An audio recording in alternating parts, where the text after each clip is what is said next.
especially during. It's the sand sculpting competition nobody asked for, but we all probably need. Just my tail would peg a nest. 28 epic builds. That makes sense to you? No. Devastating collapses. We've got us in the bag. Oh my. And the mighty force of Mother Nature herself. Oh, There will be drama, emotion. help is on the way! Race against the time. Press red for all episodes of BBC iPlayer. I don't know why. Hey, Oliver Sween. Something about them that just makes me tingle.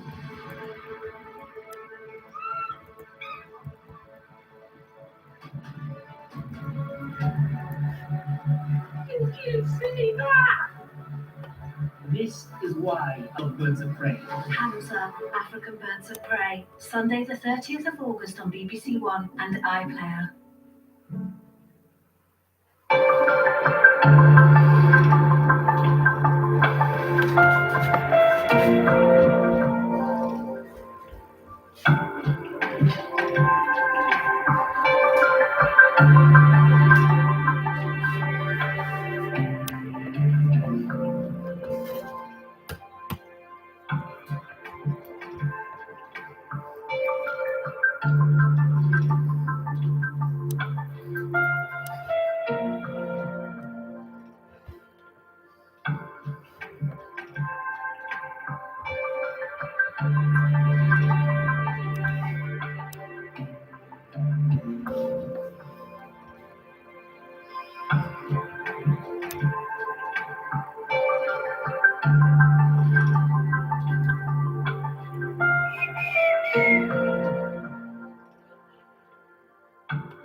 Hey, welcome back, Council. Well, good afternoon and welcome back to a brand new season here on Final Score. All the goals, action and stories in the Premier League and EFL on the way. No Scottish Premiership games at 3 o'clock this afternoon due to European qualification ties. Dion Dublin and Steph Horton have cast aside their World Cup blues. They're raring to go. Look at them. Aaron McLean already has had a week of the EFL to whet his appetite over his homework. In the Premier League lunchtime game and on their return to the top flight, they finished Hull City 2. Remarkable stuff. Manchester United nil, Mazbarouki. Nice. This place got even louder at full time than it Those was graphics pre-match, if look- you can believe it. All that away support over in the corner that emptied very, very quickly. A really poor afternoon for Manchester United, but Hull so efficient with the chances that came to them in the first half, and defenders up for both, converting them. Semi Ajayi and then new signing Noble Mendy. So much popping and popping from Michael Carrick's side. They brought on Marcus Rashford to play on the left in the second half, but front to back, Manchester United so poor today, but Hull outstanding in every aspect. Well, what a start. That's as perfect as it can be, isn't it? Yeah, absolutely. 3 points to go on a clean sheet. Can't really ask for more. So yeah, positive. Tell us about the performance as a whole and tell us about the build-up to the game, what it's been like. We've tried to block out the outside noise, just focused on what's in the building, what the gaffer's telling us and what we know we have in the changing room. And we came out the blocks firing. So we had a really, really good start. Got the goal as well, and then just built on that. So all in all, really, really good performance and something to build on for the rest of the season. And confident, not just because of the result, but you were confident from the first whistle. Yeah, 100%. Like, we know what we got in this squad. We haven't really listened to what's going on outside. We're really just focused on ourselves. And it was about going outside and proving that to ourselves and everyone else. So we did that today, and we're really, really pleased. What did that moment of scoring the first goal of Hull's latest Premier League return mean to you? Yeah, it meant everything. Like I said, we had a good start, so it was important to come away from that start with at least a lead or a goal, and I was happy to do that. And then, like I said, we built on it afterwards, which is really, really good. And then it was nervy at the end, of course. They threw everything at it, but we stood strong, and then we held up for the clean sheet as well, which is really, really positive. You played in the Premier League before, so how important is your experience to the squad? You've been around the game a bit now. Yeah, 100%. We've got a lot of new lads, but we also got a lot of experience in the team, and I think it's a really good blend of young and old, and we're going to need that to lean on that experience throughout the season. We saw something about it there today, and we're going to need it for the rest of the season as well. So it's massive. Myself and other lads who have that experience to be a shoulder to lean on for the younger lads. And that outside noise will change a bit this week. Still going to ignore it? Yeah, I mean, it's just one game, so I don't think we shut everyone up yet. But we're here to prove to ourselves. You know what I mean? We put the pressure on ourselves. We're not really worried about the pressure from our side, so we just got to keep playing performances like that and make people start sleeping on us. So congratulations. What does that mean to you? What does it mean to your group of players today? Thank you very much. Means a lot because we didn't know how we will look on the pitch because we don't have too much experience. But we showed today that we can compete there, we can run, we can be organized. We were organized and compact, especially in the phase of defense, because we knew that Man United we have the ball, and it's very important what we will do when we steal this ball. And I'm very pleased with the players because what we did this week, we tried to show today, and it was very good for us. You obviously had a perfect game plan, and it looked to us as though the players did it absolutely perfectly. Yes, of course. They have to stick to tactical plan. They stick together there because sometimes we will suffer there. It's normal because we play again Man United, but also you can show that you can show your potential, that you also know to play the football and you can punish the opponent. A confident display, but confident right from the first whistle. Where has that come from over the summer months? We are 1 year together more, so we put today 8 players from last season, which is very important. They showed already last season a very strong mentality and performance on the pitch, and we had 3 new guys, and they all together they look like a team there, and on the end we succeed there. You know, this is the main. And also during the week, our preparation, analyze Man United, we watched them 3 times, so this is all preparation and tactical before the game. How pleased were you with the way that not just the 3 new players who started play, but also those who came on, everybody seemed to slot in perfectly? Yes, we had a lot of problems because we made 4 substitutions in our defense line, which is unusual, and we had a different plan after, but because of this injury, and I hope they will be good. They will not miss next games. And but also this Premier League, you have to run there, you have to fight, and maybe we need more players now after this game. Tell us about your goalkeeper as well. He's new to the Premier League. He looks a very cool character. Yes, he's national player of Greece, so Olympiacos, so there is a lot of stress, a lot of pressure, so he's used to it on this, and he's very good that we bought him, and he just showed his potential, and I hope he's continuing this. It's only game 1, but it's 3 points. And does it send out a bit of a message to those who've been doubting this week?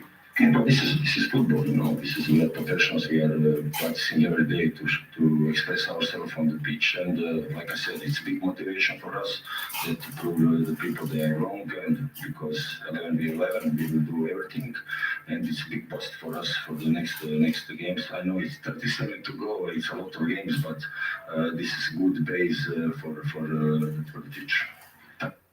It's a dream start for Hull City. Congratulations to them. Looking at those stats, you would say that United had a lot of the ball, of course, but the most important stat is Hull City 2, Manchester United 0. Steph, Dion, Aaron, a very good afternoon to you. Lovely to see you. Happy new season. Fantastic for Hull City. Yeah, a great start. I think the interviews that we've just heard probably sums up how Hull's mentality going into the season's been in terms of shutting out the outside noise. Obviously, a lot of people saying the favourites to go down because of the newly promoted sides. That's what generally happens. But I think to be at home, to play against Manchester United, going to be in the Champions League. A lot of changes at that club. I think to a man, they were very, very good today. And I think when you have opportunities in this league, you've got to take them. And Hull City certainly did that today. Dion, talent, tenacity. What was the difference between the two sides today? Well, he's happy. I'll come to him. He's happy. He's been smiling for the last 15 minutes. I just think they looked hungry at home. There was more energy. United just looked a little bit energyless. And I wasn't actually watching the player on the ball. I was watching the other players, and there wasn't really much movement. So United have got a long way to go to where they need to be, and Hull fully deserve the win. Your former club, of course, one of many. Fantastic win for Hull City. But when you look at the stats, you can understand why so many pundits have been writing on the BBC Sport website, many other newspapers, saying actually Hull City are going to struggle this season. But if they play like that today, they're not. Yeah, you can only, if you look at it on paper, then you would say they're going to struggle. But you would have said that last season. I think last season, Hull started the season one of the favourites to get relegated from the Championship. They end up finding themselves getting promoted into the Premier League. So they've shown that even though they're under pressure a lot of the time, today they only had literally 28% possession. Manchester United dominated possession, but it's about making sure that as a unit, you defend. They defend from the front. Ollie McBurney works his absolute socks off to make sure that he gets back in line with his midfielders. Midfielders get in line with their defenders, and they work hard defensively as a unit. And then it's about, have you got the quality in the front areas? And they've shown last season and the beginning of this season that they've got people that can put the ball in the back of the net. And also targeting United at set plays. Yeah, of course. And I think United will be very disappointed with conceding them 2 set pieces because I think they're avoidable. But I think as soon as Hull get the first one, the second one was always going to happen because United weren't brave enough to hold that line. There was people dropping, there was other people doing different things. And sometimes that happens at the beginning of the season, but with a club like Manchester United, with the expectations, especially this season, I think it was really poor. But at the same time, the delivery from Hull was, exceptional. And I think once you've got something to hang on to as a team that's probably predicted to get relegated, your backs are against the wall then, and you think this siege mentality of like, we're not going to get beaten. That was certainly the case today. Well, I'd like you all to react to this interview from Michael Carrick. Michael, not the way you wanted to start. What would be your instant match report? Yeah, of course, it's not what we wanted. It's a kind of a game that you probably prepare ourselves for and certainly spoke about. It was a huge day for them, and so the atmosphere and how the game could look was we were fully aware of that going into the game. And although we did some good things, I thought we had some chances. Maybe you could argue maybe not enough, and we needed to create a little bit more. But I thought we had moments, and then the game obviously on set plays. It was 2 set plays as quarters today. So in general, we've been pretty good for a period of time, and to take quarters, and that's decided the game in the end. Would that be the most disappointing thing, the defending from set plays? Well, it's pretty obvious to say. We've conceded 2 goals today from them for different reasons. So, results can happen in football, mistakes can happen in football. I think it's over a period of time what you need to be good at and need to be judged. So we'll look at it and we'll improve from it for sure. What is it that needs to improve most of all? You said that there were some good things to the play. So what needs to be worked on most for next week? No, we'll keep working. We'll keep moving forward. I think a little bit of sharpness, a little bit of connections between players, a little bit around the box. This evolving just because we haven't come away at any point today. It's not going to drastically change what we do going into next week. We know what we've got to improve on. There's a whole direction that we want to move in, and then the boys are trying their best to do that today. It's been pretty good for us. We tried different things second half, trying to mix it up a little bit second half. We just couldn't find the moment for us to turn the game, and we'll move on to next week. Look forward, be excited with the season that's still ahead of us. Were you happy with the intensity in chasing back a 2-0 defeat, or it's patience to watch word, especially on day one? I think intensity is a word that I kind of get, just because you don't score. Intensity is intensity. I think we have moments, to find it. They obviously defended the box, credit to them well, with a lot of numbers, and made it, as you'd expect, difficult, which it is. But we got to find the answers. We got to find the answers. It wasn't so much intensity. I think it was just we didn't quite find the right solutions today. So it happens, but it can't happen often. Two debutants in midfield, were they never expected to go the distance today? I was just seeing how the game went. I think they were both good shape. It was great to have them, great to put them in the team, and they'll be better both for them for today as we will be as a whole team. And Marcus Rashford is back. We know what he gives you. Is he definitely back? Is that it for the season? I thought he came on and looked in moments dangerous, you know, and we probably relied on him a little bit too much when we were feeding him the ball. And a couple of times he got in with Luke down the side, and obviously they've had a partnership for a long time, so they understand each other. And again, Marcus playing today, he'll be better for it with a game in his system. Cheers. Thanks a lot. Thank you. Right, we'll get some reaction to that interview from Michael Carrick. Not happy, clearly. First, let's go around the grounds. Let's go to Portman Road first. Ipswich Town have bounced straight back into the top flight. Today they welcome Sunderland. The last time they met in the Premier League was 25 years ago. Chris Wise. Happy new season, Chris. Six debutants in the Ipswich 11.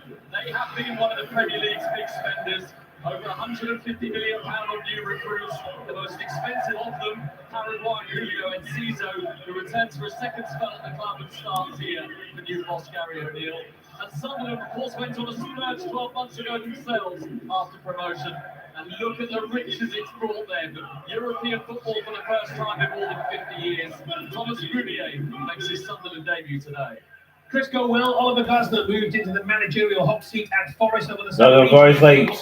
Two of their last 18 top flight seasons. It's a cracking start. Steve Wyatt, welcome back. Indeed it is, Jason, especially considering both aspire to improve and stabilise. Having overachieved at Palace, Oliver Glasner is Forest's fifth manager in a year. He doesn't, however, select any new signings, instead picking from those that won 4 of the final 8 last season. Leeds finished with an even greater flourish, 8 points clear of the drop. Daniel Farke does give debuts to 3 newcomers, James Trafford, Tarek Mihanovic and Harry Wilson. 2 storied clubs meeting on the opening day for just the second time. Back in 1991, Leeds went on to win the title.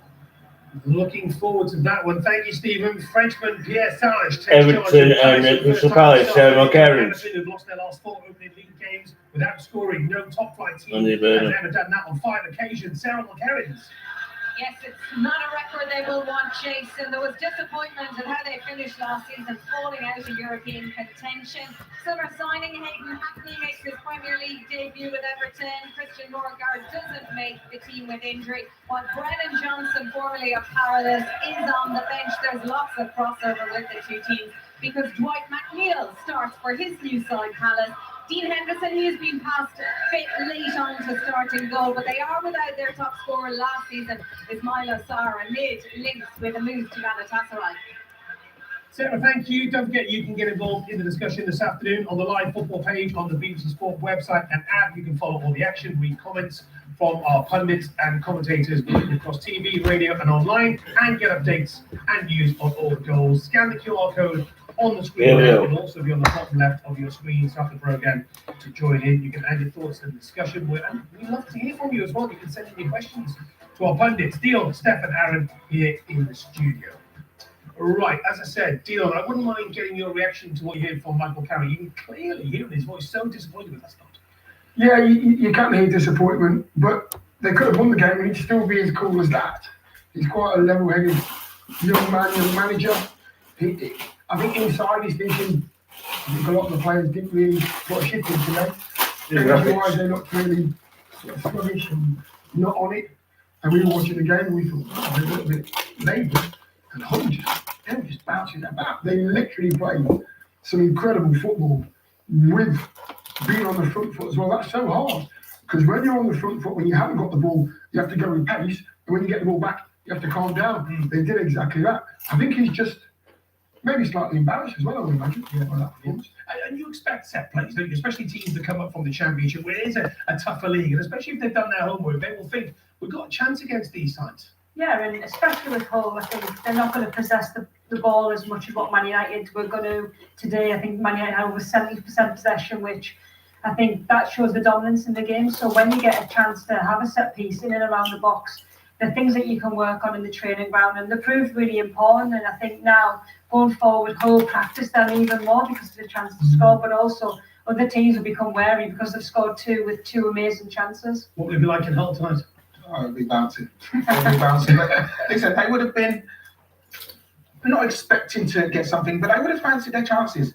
You know, the way that they approach it is, let's go and give everything, let's go and work hard. People with Hull, that's all they demand from you, is that you go and you put in a shift. And when you look at, if you look at the Arsenal game yesterday against Coventry, they were at it, they were like red arrows. When you looked at Manchester United today, I thought, you're very static. You're almost waiting for something to happen, as opposed to players going and trying to make something happen. And that's the difference. If you allow a team like Hull to feel like they're in the game, trust me, they'll bite on it and they'll keep going. Manchester United allowed Hull to feel part of this game, and because of that, they paid the price. Good stuff. Okay, we are underway. So because of European qualification ties, there are no 3 o'clock games in the Scottish Premiership today. 5 Live and the BBC Sport website will have the latest on Dundee United against Dundee from 5:45. There have already been 2 rounds of league games north of the border, so this is how the table currently looks. Champion Celtic are top after 2 wins from 2. Second place St Mirren are the only other side with a 100% record. Rangers down in 9th, still looking for a first league victory of the season. Kilmarnock are the only side without a point so far. They are bottom of the table. All right, let's go into the Championship. West Ham United drew 2-2 with Burnley last Sunday, and for their first home league game of the season, it's a London derby as Charlton Athletic make the short trip across town. Extra one, Gatwick Stanley To now. make good on their ambition of returning straight to the Premier League at the first attempt, then you feel they really have to make this place a fortress this season. Nuno has acted after those drop points at Burnley last week by bringing in 2 new players this week. The Suriname midfielder Joel Perot on loan from Leeds and the Belgian international Arne Engels from Celtic signed for a championship record fee of £22 million. Both players start today, making their debuts in place of Lewis Orford and Pablo. As for Charlton, Nathan Jones forced to make a change in goal today. Will Mannion injured last week. He's replaced by new loan signing Arthur Okonkwo from Wrexham, who arrived 2 days ago. Good start for Exeter City. They're 1-0 against Accrington. Jack Fitzwater with a goal after 2 minutes. Let's go to Paul Monroe. Chance. Chris Wise. And a giant one as well for the visitors. Sunderland, Ipswich undone with the first bit of genuine quality from the visitors. Trey Hugh, middle of the park, slips in Brian Brobby, who essentially makes his run from the halfway line, just about keeps himself onside. Leif Davis, the Ipswich defender, goes back with him. Brobby does really well initially, skips away, gets his body in the way of Leif Davis, so it looks like he's ultimately opening up the goal for himself, bearing down on Sherpan, and somehow Davis, the Ipswich defender, recovers brilliantly just as the Dutchman was about to pull the trigger. It's an excellent recovery challenge, but Ipswich, for a moment, the hearts were in the mouths for the new boys. Ipswich 0, Sunderland 0. And a chance for Palace. Sarah Mulkerrins. There was. They've been good early on. It is still Everton 0, Palace 0, but they got the ball forward. Tarkowski lost the ball in defence for Everton on the left-hand side. I think it was Tariq Mitchell who then played in Mateta, who was centre of goal, but he could only fire and sky that shot over the bar. A huge chance gone a begging early on for the visitors. Palace. It is Everton 0, Palace 0. Good start, Sarah. Thank you. Both Southampton and Stoke City lost on the opening weekend. Today they meet at St Mary's. Freddie Humphrey Wakefield.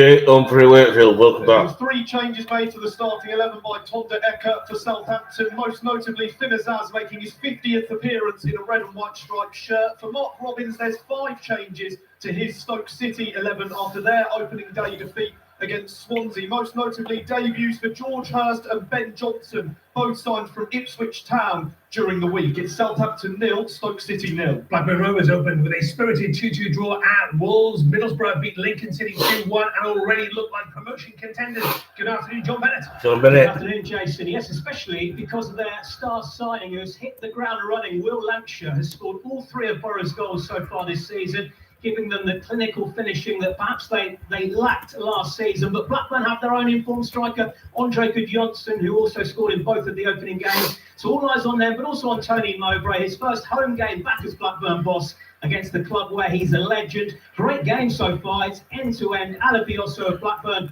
forced a good save. It's 0-0. And so great to have Tony Mowbray back in football, looking ever so well as well. Queen's Park Rangers will be full of confidence after that opening day win at Portsmouth. Newly promoted Bolton Wanderers also started with 3 points against Preston North End. Good afternoon to Lee Blakeman. Lee Blakeman. Jason, Loftus Road, the scene of Bolton's last championship away win, which was 7.5 years ago. If they can win here again today, it will continue their perfect start and equal their best start to a second-tier season for almost half a century. They'll have it all to do, though, against a QPR team Leicester at Fratton Park last week. Elias Chair with 2 of the goals goals. If he can score again today, that will equal his tally for the last 2 seasons combined because he's struggled with injuries. QPR have started brightly, but it's still 0-0. League One football is not easy. Leicester City, look at that, 1-0 down already against Burton Albion. We'll go there very shortly. Wolves back in the Championship, and today they're at Preston, who they last faced in August 2022 in a League Cup encounter. Adam Kodja. And got you. A goal for Wolves here as Lopez goes down the right-hand side, driving into the box. No one challenged him. He waited and waited, thought about passing, went for the left foot shot and finds the near post. And Wolves, relegated from the Premier League, have the lead here with an excellent goal. Poor defending from Preston, who lost that game 4 years ago, and they're losing here now. Preston 0, Wolves 1. And also, Championship football is not easy, Mike Williams. Horror start for West Ham here in their first home league game of the season. Charlton take a shock lead after just 6 minutes. It's their captain, Lloyd Jones. He scored last week in their first game of the season against Derby. He's done it again here with an acrobatic bicycle kick back to goal. He chested down a throw-in, cool as you like, and did this beautiful finish past the West Ham keeper Hermansen to give Charlton a lead in this London derby. It's West Ham 0, Charlton 1. Crawley Town involved in a crazy game last week in League 2, and there's been a goal at Rochdale, and that's Benji. Yes, Rochdale 0, Crawley Town 1. That crazy game saw 2 Crawley players sent off. Disciplined the keeper, Colin Kazim Richards, but this is a cultured finish from Pemi Aderoju. Lovely play from Crawley down the left-hand side. The ball played into Aderoju, and the Loney striker made no mistake from about 6 yards out. Rochdale 0, Crawley Town 1.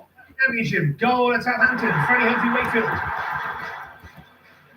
Southampton 1, Stoke City 0. That was like a knife through hot butter from Southampton on the counter-attack off a long kick up the pitch. Brilliant through ball on the halfway line through to Kyle Laring. Scored on the opening day. He wasn't going to miss a chance like that. Southampton 1, Stoke City 0. Others going to take the lead at MK Dons. Joseph Taylor with a goal on 9 minutes. Back to Tom Gale at Leicester City. Leicester 0, Burton 1, Jason. Russell Martin, arguably the manager with the smallest room for error across the EFL. He's targeting their immediate championship return and a big setback. But a lovely worked goal. Matthew Dennis is first for the club. Gary Bowyer's side is their first attack. Neat, intricate passing. It finds its way through to the striker. Edge of the box. He lets fly to the opposite corner. No way the outstretched Alex McCarthy can stop it. Leicester 0, Burton 1. And Leicester City had that really difficult game last week against Notts County as well. Back into the Championship, Wrexham missed that golden chance to start with a win after conceding a very late goal at Cardiff on Monday night. But Watford got off to a flyer against the Saints. Mark Weller. You can tell it's the start of a new season when Wrexham co-owners Ryan Reynolds and Rob McElhenney get on the pitch a few minutes before the game with a Disney camera crew. They'll be hoping Wrexham's fairy tale has a new chapter to tell this season, despite that late equaliser at Cardiff. Early play, the goalkeepers have been in action both ends. Amin Navisada for Watford having a shot saved. Lewis O'Brien causing the Watford keeper to jump. 0-0. Thank you, Mark. Backed by a noisy home crowd, Swansea City will fancy their chances of making it 2 from 2 against Sheffield United. Laura Kenyon. Laura Kenyon. Having started the league season with 2 wins since 2018, Swansea finished 11th last season when Zanvid Potnik was the division's top scorer. He's replaced today by Adam Eder, scored the winner against Stoke last weekend. Sheffield United, just one effort on target in their opening game. Off the pitch, it's really not pretty either. Claims the current owners owe the former owners £35 million, looming points deductions. On the pitch, not much to report. No early chances. It's 0-0. Tough times for so many clubs in the EFL. Derby County looking for their first points after a 2-1 opening day defeat at Charlton. Cardiff City are the visitors today. Sam Fletcher. Sam Fletcher. A punishing start for those visitors as well. Oh, but they have just hit the bar. Both searching for their first league win, but both with early injury concerns. Newly promoted Cardiff have momentum, arriving here unbeaten with that late Wrexham draw and a cup win under their belt. But big holes in defence which are already being exploited. Derby have had a lacklustre start to their campaign, but seem to not be missing injured return loanee Sammy Schmodix. It's been a spicy start. Derby 0, Cardiff 0. Thank you, Sam. At lunchtime in the EFL, Lincoln City had their first home match in the second tier for 65 years. Portsmouth were the visitors, watched by Charlie Slater. Charlie Slater. Lincoln 1, Portsmouth 3, and Pompey are off the mark for the season. 2 up inside the first 15 minutes through 17-year-old Chelsea loanee Ryan Kavuma McQueen and an Adrian Segashik screamer before Rico Hackett pulled one back from the penalty spot. But any Lincoln hope was extinguished when Ibu Adams buried a long-range effort. Lincoln fans waited 65 years for the return of second-tier football to Sincil Bank, but their wait for a first point goes on. It's finished Lincoln 1, Portsmouth 3. Yeah, such a tough league for the Championship. There's many teams. We'll find out, of course. And these are the results in the EFL at lunchtime. And we'll bring you more on these throughout the afternoon. Middlesbrough. Aaron, what did you make of the lunchtime games?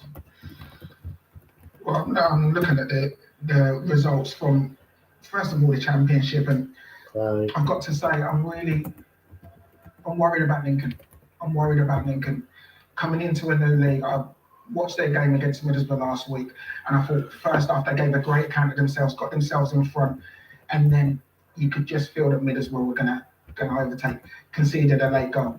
Today, they've just been overrun by Portsmouth, who I think are a team that possibly might struggle this season. They've totally dominated, a 3-1 defeat for them against the team that really you've got to be competing with. And I've got to say, I'm really worried about it. I'll come back to that in just a moment. Let's go to Ewan Park. John Bennett. Middlesbrough look the real deal this season. Blackburn 0, Middlesbrough 1. It's Jeremy Sarmiento with the opening goal play through left-hand side of the penalty area. Fine, low finish. That is the first goal scored this season by Middlesbrough that hasn't been scored by Will Lancashire. 6,000 Middlesbrough fans in the away end. Absolutely delighted. Blackburn 0, Middlesbrough 1. Millwall, of course, tamed by Hull's Tigers in the playoff last season. Have they picked up where they left off, do you think? I think they've gone into this season with a real belief. I think last season they were in the playoffs and almost challenging for promotion for long periods of the season. But I think a lot of people, like Hull, who were up there, were looking and saying, are they going to hang around? Well, they've started this season like an absolute house on fire. I think they've looked at what probably went wrong for them and what just stopped them from getting that automatic place, from taking...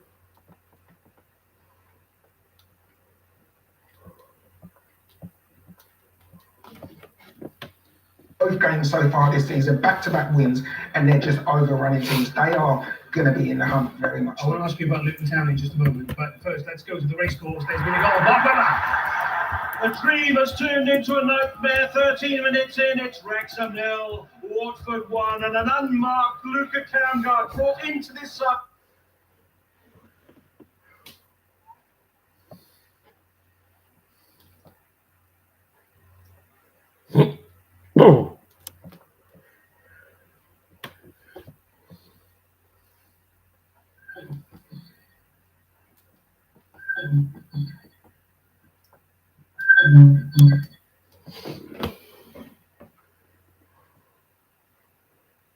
Today they're at home to Cambridge United, and their manager Neil Harris has been heaping praise on Bromley's style of play. Charlotte Richardson. Deserved praise too, Jason, as Bromley remind us all that football fairy tales do exist. 5 years ago, the curtain raiser here at home was against Eastleigh in the National League. 2 promotions in 3 years, and the Ravens have never flown so high in the football pyramid. Andy Woodman has implemented a style, and that style is working. It did so last week, and with an 3 points. The Bromley are unchanged, whilst Cambridge, newly promoted to, make one change. Penny and Panzu coming into the side. The visitors starting the brighter here, forcing a smart save early on. Bromley 0, Cambridge 0. Well, Aaron, what have you made of the start that Leicester City have made? I watched that game last week against Notts County. I thought Notts County were absolutely brilliant. We're talking about Wigan 0, Orient 1. And you're looking at Leicester City and you're looking at Russell Martin and thinking, has he learned anything?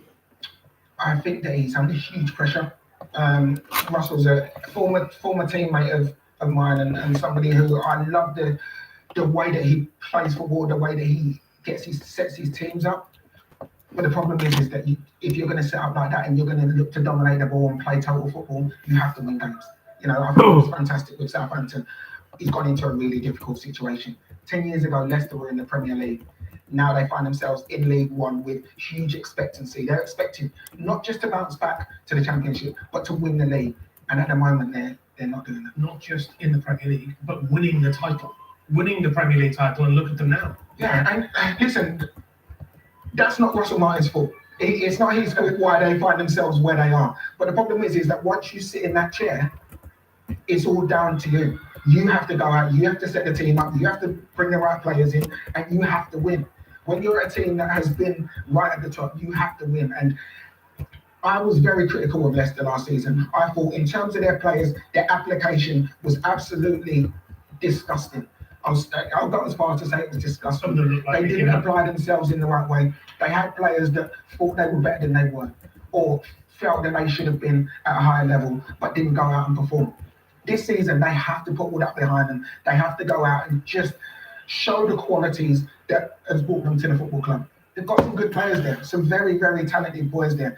But it's Russell Martin's job to make sure that the cohesion's right. They've really galvanised that team, and they go out and they show why they are the biggest team in that division. Okay, I will talk to you about Luton and Bromley in just a moment. First, let's go to Portman Road. How are Ipswich Town getting on? Chris Wise. I think they've settled into it a little now. I thought in the first 10 minutes they looked quite nervy. They were undone a couple of times by quick play by Sunderland, certainly in the wide areas, but they're getting a feel of the ball now. Gary O'Neill, obviously, it's his first game in charge today, swinging the ball down on the touchline rather frantically, constantly analysing his screen as well as Sunderland take a long throw into that Ipswich penalty area. But the game at least has a pattern now, and it's a relatively even one. Ipswich 0, Sunderland 0. And let's pop to the Citygram. Stephen Wyatt. So after a subdued start, the game has come to life. Action within 30 seconds. First, Ola Einer's long throw, a towering leap from Igor Jesus, forcing a flying save from James Trafford in the Leeds goal on debut. And then moments later, Einer flying into a challenge on the touchline on James Justin. That brought both benches to life. Einer showing a yellow card. Finally, something has happened, and in fact, that yellow card is being looked at by VAR for a possible upgrade to red. I will let you know. Forest 0, Leeds 0. Yes, indeed. We'll come back to you. We have a very big goal in the Championship. It's at Pride Park, Sam Fletcher. It's Derby 0, Cardiff 1. It came from the third back-to-back corner. It's Ashford who gets on the end of it. A few of them having a go. He finally gets it, tucks it in the left-hand side, the back of the net, and it has gone silent here at Pride Park. It is Derby 0, Cardiff 1. Sam, thank you very much indeed. Right, what do you make of that into the deal? We're just looking at it again. What do you make of this? Well, I don't think it's going to be changed from yellow to a red. I think Daniel Varga looks furious. Yeah, he is, but I think he does lose control of Aina, and then he lunges into the challenge, but he's low. He's very low. I don't think he's high. I don't think he's above the ball. He does dive into it. I think the referee's got this right. It's a yellow card. It's a tough challenge. It's a yellow card. So I think that's not right. Yeah, I think we both agree with the fact that I think it's because it's low. He doesn't necessarily really catch him, but I think we've probably seen that given a few times last season, whereas I feel as though just because of the height of it, I think that's what he's got away with. Yeah. Okay, so not being given. Let's go to Sarah Mulcairn at Everton. A lively start here. It is still Everton 0, Crystal Palace 0. The latest opportunity for the visitors came from a lovely ball from midfield from Adam Morton that found Eddie Nketiah. He fired his shot towards the goal, and just for the palm of Jordan Pickford, he just tipped it onto the post and the ball stayed out. There was a hint that it could have been potentially pulled for offside. Munoz as well forced Pickford into a stretching save earlier on in this first half. And then up the other end for Everton, Iliman Ndiaye has gone the closest, forcing Dean Henderson into a lively save. It's Everton 0, Palace 0. Right, let's go into League Two. And York City have won just one of their last 7 away league games against Rotherham United. That was a 2-0 win at the old Millmore ground back in April 1997. And there's been a goal. Shoja Saka.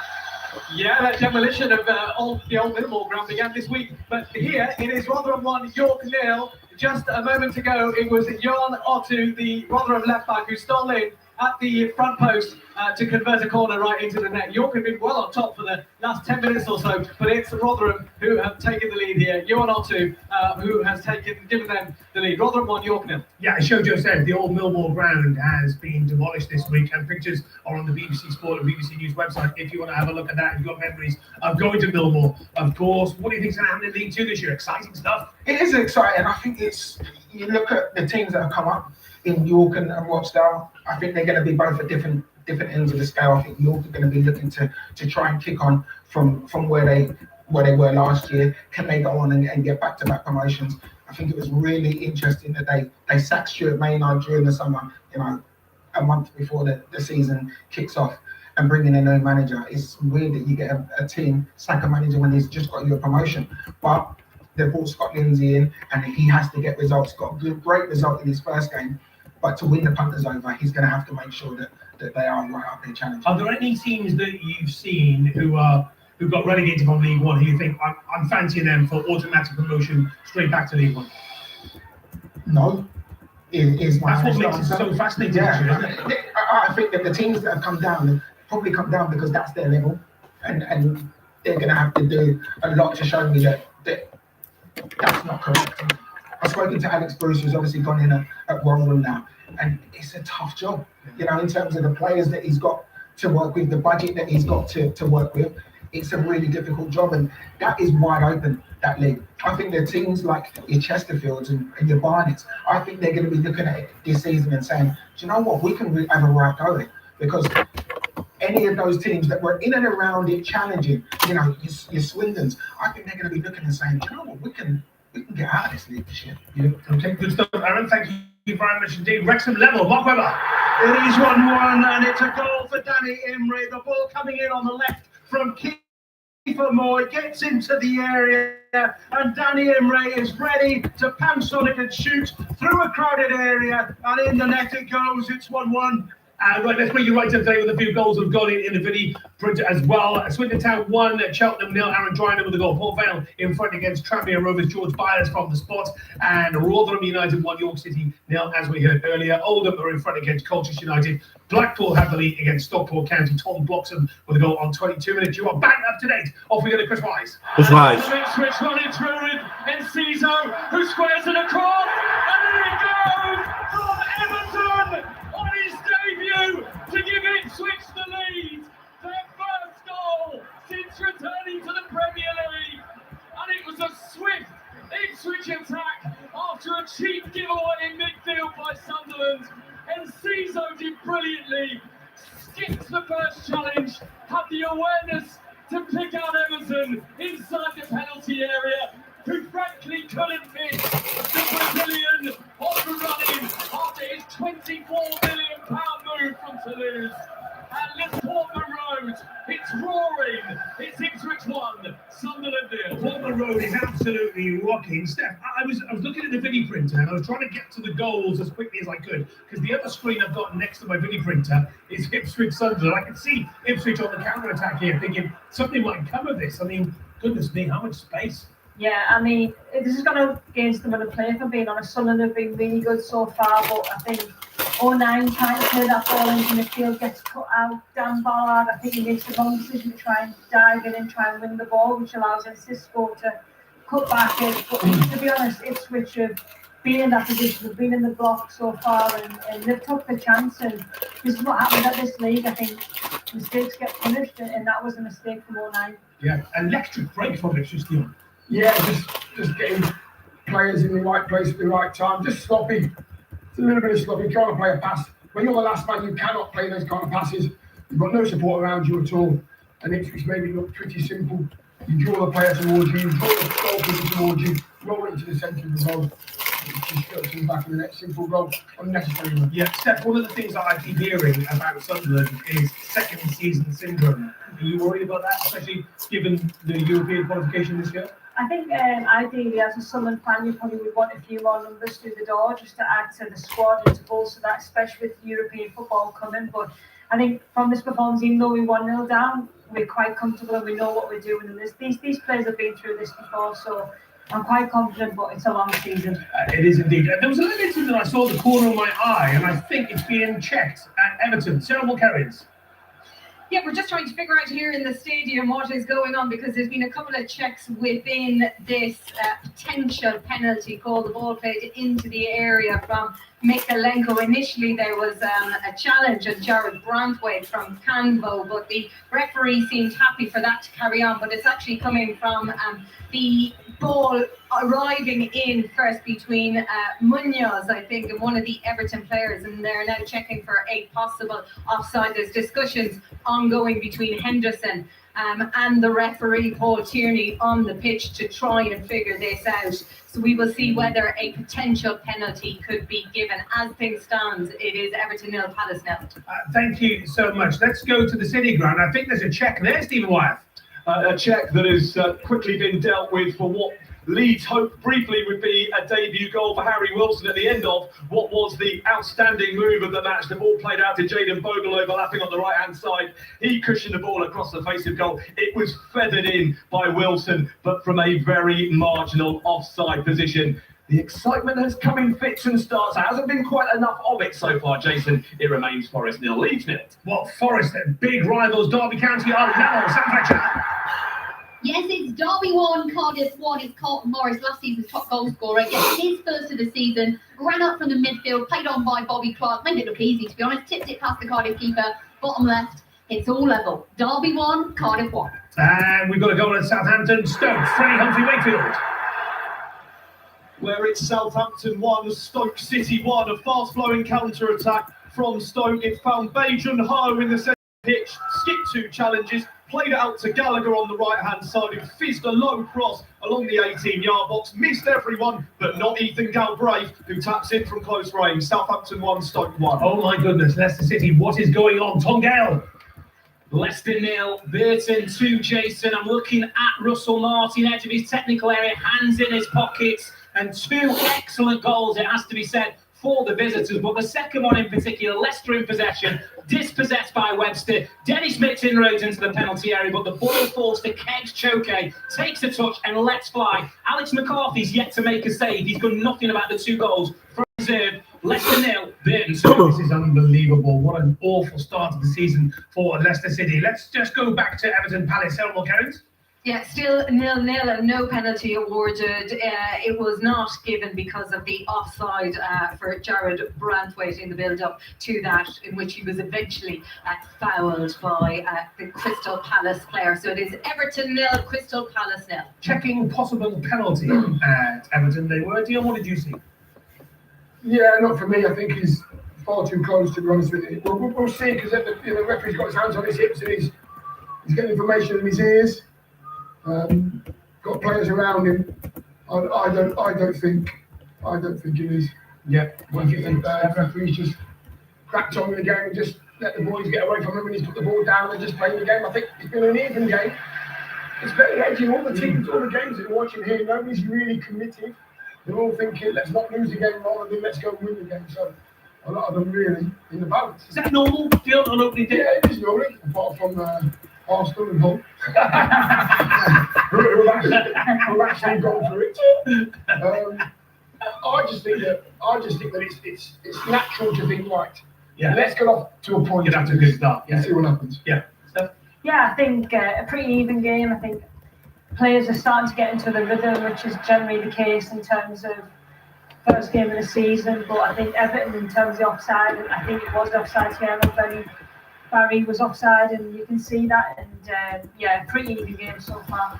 Okay, let's find out what's happening at Portman Road. Was that a chance for Sunderland, Chris Rice? It was, and it's another quite decent opportunity as well for the visitors. Steph mentioned the fact that Sunderland have probably been the better side. They have, really, and Noah Siddiqui after a chip ball from the right-hand side. He doesn't really do much wrong with the header. It's strong down to Sherpan, the Ipswich goalkeeper's left-hand side. And to be fair, the man who's in the Ipswich goal for the first time today, Kiel Sherpan, reacted quickly, got a hand to it to push it away for a Sunderland corner, which didn't come to anything. But this is such a lively game. Ipswich still leading Sunderland 1-0. I'll tell you something as well, Chris. Ipswich Town looking very, very energetic. Off we go to the Championship. It's West Ham Charlton. Mike Williams. Yeah, and it's still Charlton who lead here by a goal to 0, and they could have gone 2 up in the last few minutes. Miles Lever, the Charlton striker, back in the side today, hit the bar. West Ham gave the ball away. Carl Walker-Peters in his own half, saw the ball, played to Lever, who managed to dribble his way past both West Ham centre-backs, got his shot away, just clipped Hermansson's bar. But Charlton on top here, they lead by a goal to 0. Not only are Leicester City 2-0 down against Burton Albion, also Oliver Skip has now been sent off, so we'll get details on that very shortly. Let's go to Blackburn Borough. John Bennett. Such an entertaining game, this. Blackburn 0, Middlesbrough 1. Sarmiento with the low finish across goal. Lovely through ball by Morgan Whittaker. But Blackburn should be level. Morishito with a brilliant volley inside the box. Saved off the line by Luke Ayling. Brilliant defending. Blackburn 0, Middlesbrough 1. Has it got any better at Swansea City, Laura Kenyon? Not really, Jason. Swansea 0, Sheffield United 0. Adam Eder scored the winner for Swansea last weekend, created the first opportunity here. Good work on this near side, stole possession, but the low cross just easily collected by the Sheffield United keeper. Swansea starting to test Chris Wilder's side here, so you can hear the oohs and the ahs from the home fans. Still it's Swansea 0, Sheffield United 0. Bolton Wanderers clearly adapting to life in the Championship League, Bateman. This has been, Jason, one of the best 0-0s I think I've ever seen, because Jack Bonham in the Bolton goal has been unreal. QPR, 6 efforts on target in the first half hour. Bonham's tipped over a shot from distance from Harvey Vale. He's saved from Kone with his legs, and then the best of the bunch, Kone through one-on-one. Brilliant save by Bonham, low down to his right. Somehow still QPR 0, Bolton 0. Let's go to Tom Gale for details on that red card for Oliver Skipp. Tom Gale.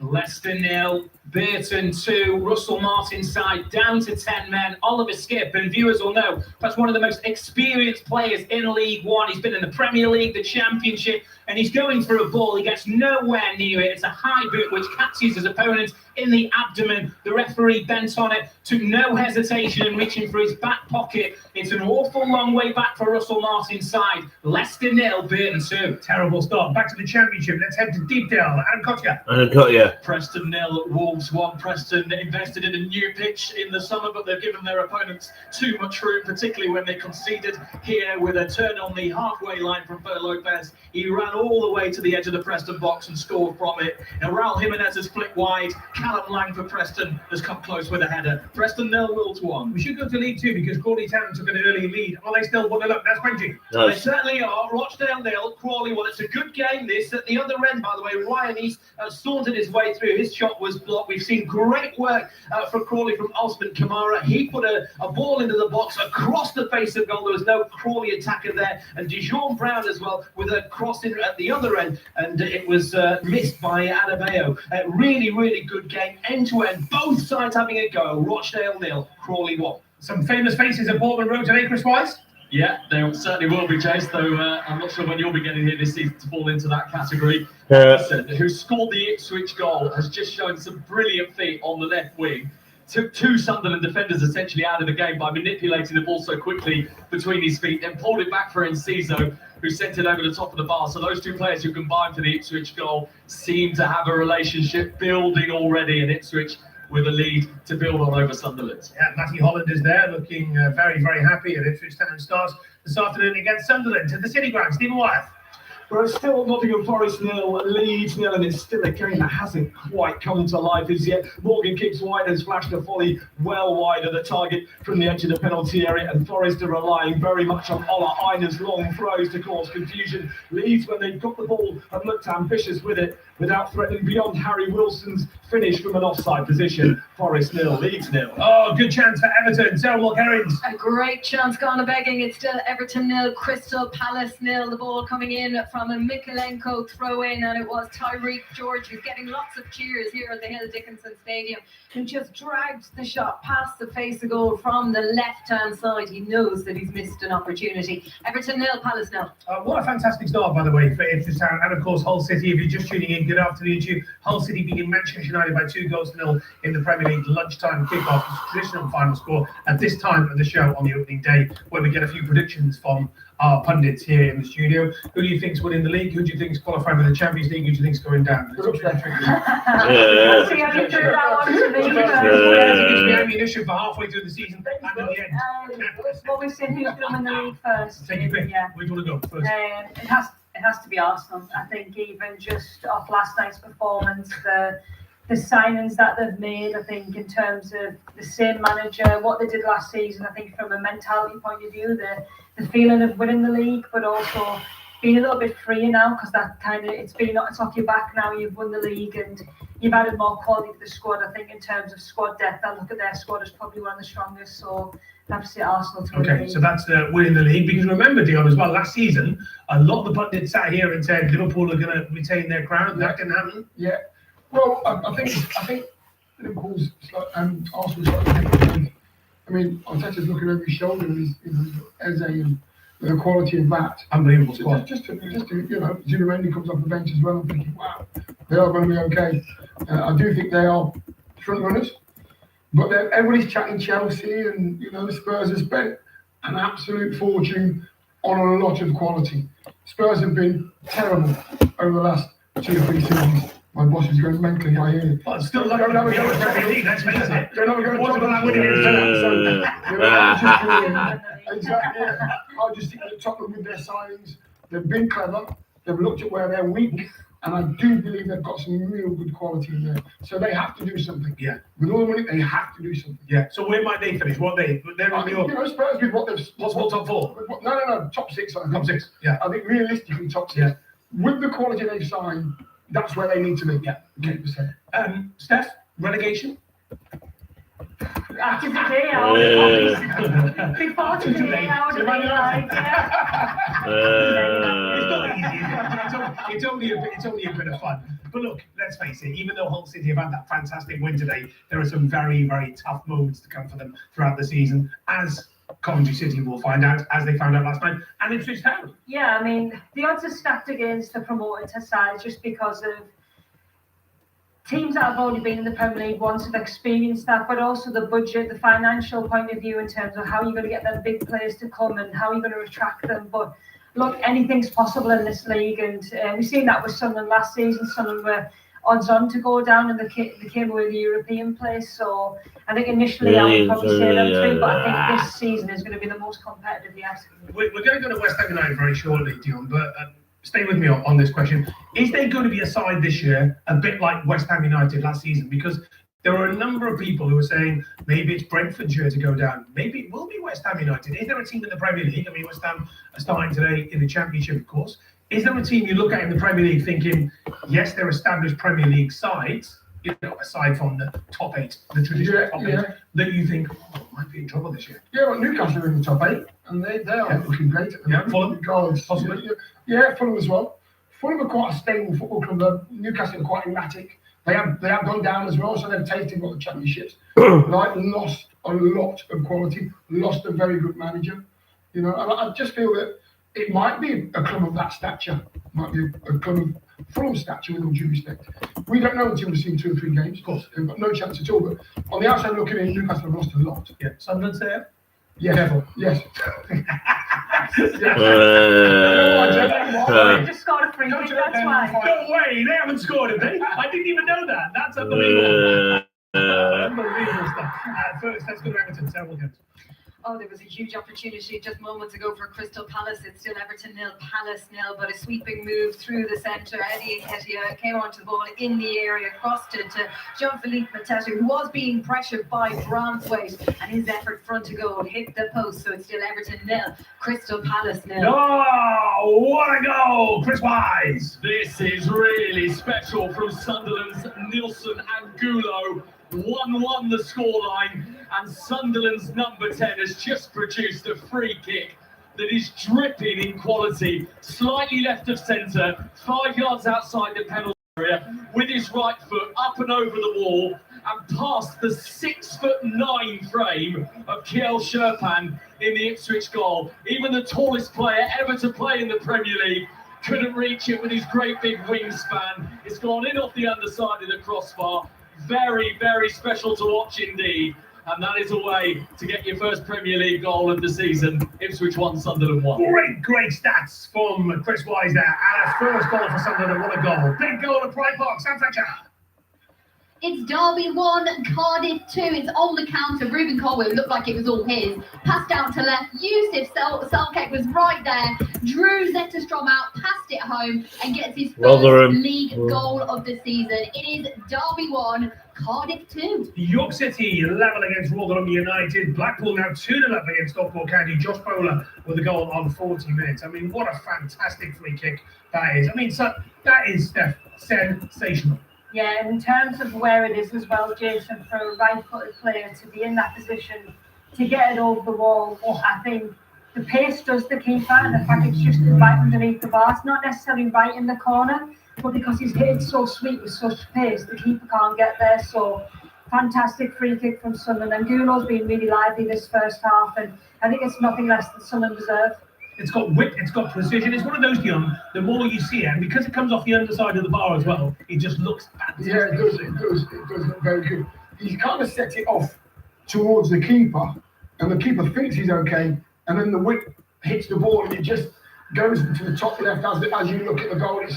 it's executed perfectly. Yeah, what a good game. Right, to the City Ground, Stephen Wyatt. Agonisingly close to a goal for Nottingham Forest, who are much the stronger side now. James McAtee's corner caused confusion. The ball came back out to him, and his return cross was flicked goalwards by Milenkovic, who saw his header thump the middle of the post. Forest 0, Leeds 0. 1 Barnet, 1 Josh Davison with a goal on 41. Aaron, is there anything catching your eye in the EFL just before we move on? Yeah, well, I've got to say, Plymouth is a team who I expect to be up there.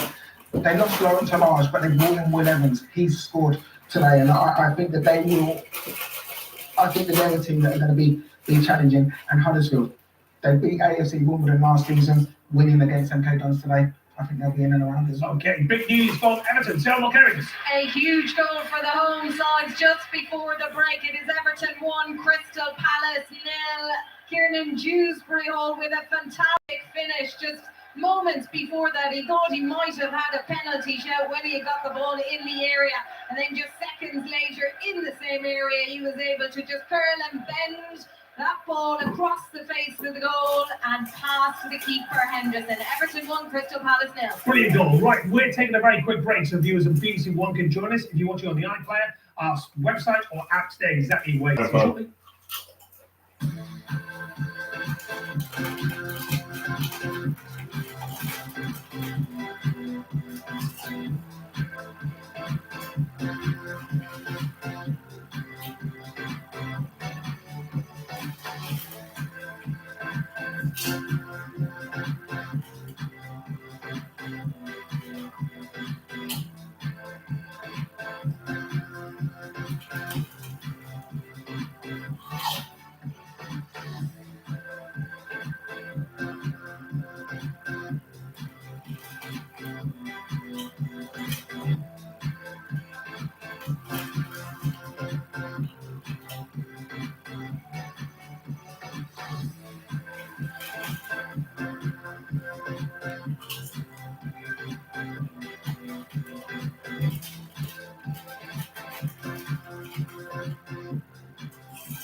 Hello, good afternoon, welcome to Final Score. All the goals as they go in the Premier League and EFL. Dion Dublin and Steph Horton are excited for the new Premier League season, and our EFL expert Aaron McLean is back with his eyes on the 72 teams.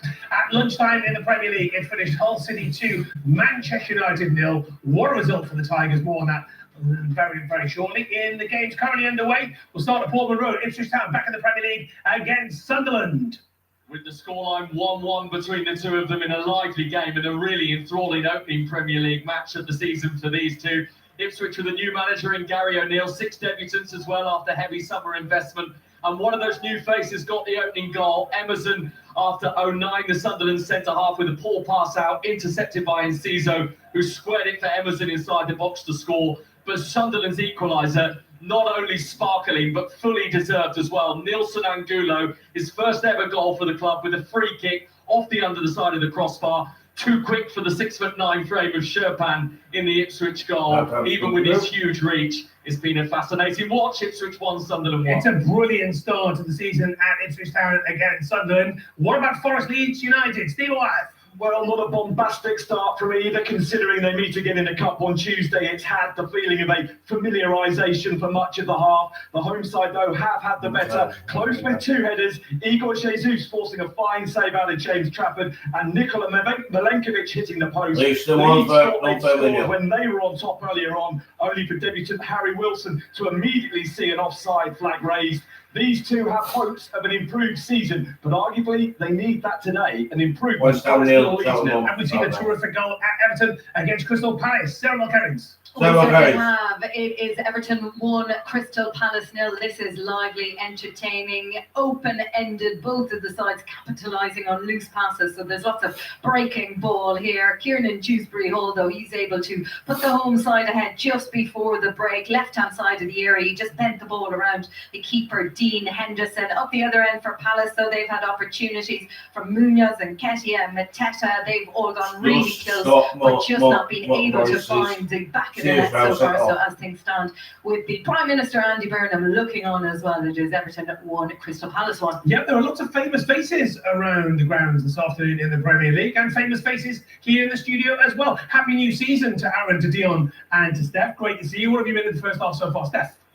Yeah, I think especially Ipswich Sunderland's been really tight. I think both teams are trying to do the right things. I would say Sunderland's probably edged a little bit in terms of quality and chances, but Ipswich, when they got their moment, they really took it really well within Cisco with some great footwork and Emerson finishing off. But I think Sunderland's equaliser, unbelievable free kick by Angulo. But both teams really going for it, and I think that's what we want to see at the start of the season. It's one of those free kicks, Dion, that gets better the more you see it as well, especially the fact that it comes off the underside of the bar.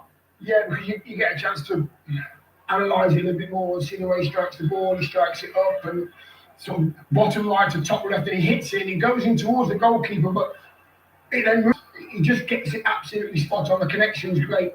When he strikes the ball, you can actually see him lean to the left as if to say, is it going in? He gets excited by the connection. It's a brilliant finish, really fantastic. Everton deservedly in front, would you say, Steph? Yeah, I think Everton, especially towards the latter stage of the first half, have been really pushing forward, being really aggressive, and the goal does come from that really aggressive pressure.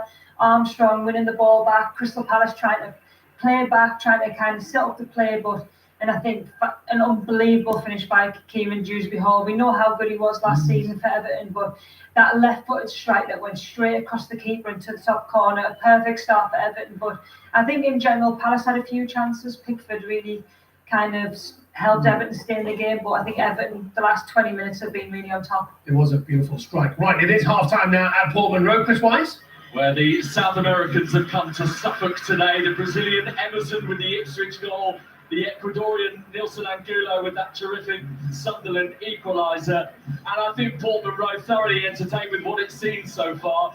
Ipswich certainly hungry, there's no doubt about that. Energy in their performance, a little hurried perhaps at times when they've been in possession of the ball. Sunderland very much look at home. I think the quality in which Sunderland have played the ball around at times has been quite notable, and obviously that standout moment, that scintillating Nilson Angulo free kick, which you will be able to see tonight on Match of the Day. So all square on Ipswich's return to the Premier League, and I cannot wait to feast on more of this in the second half. And we can't wait either. Thank you so much, Chris. And let's go to the City Ground. Steve Wyatt.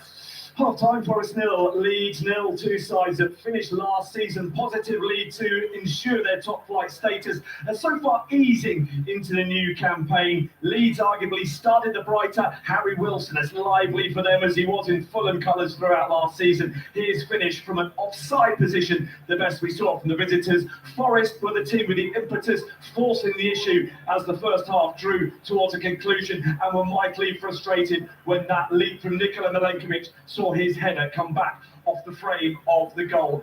Think it'll get better in the second half, Jason. Forest 0, Leeds 0. Looks like a gorgeous day there, however. And Moyes' boys are in front, Sarah Mulkerrings.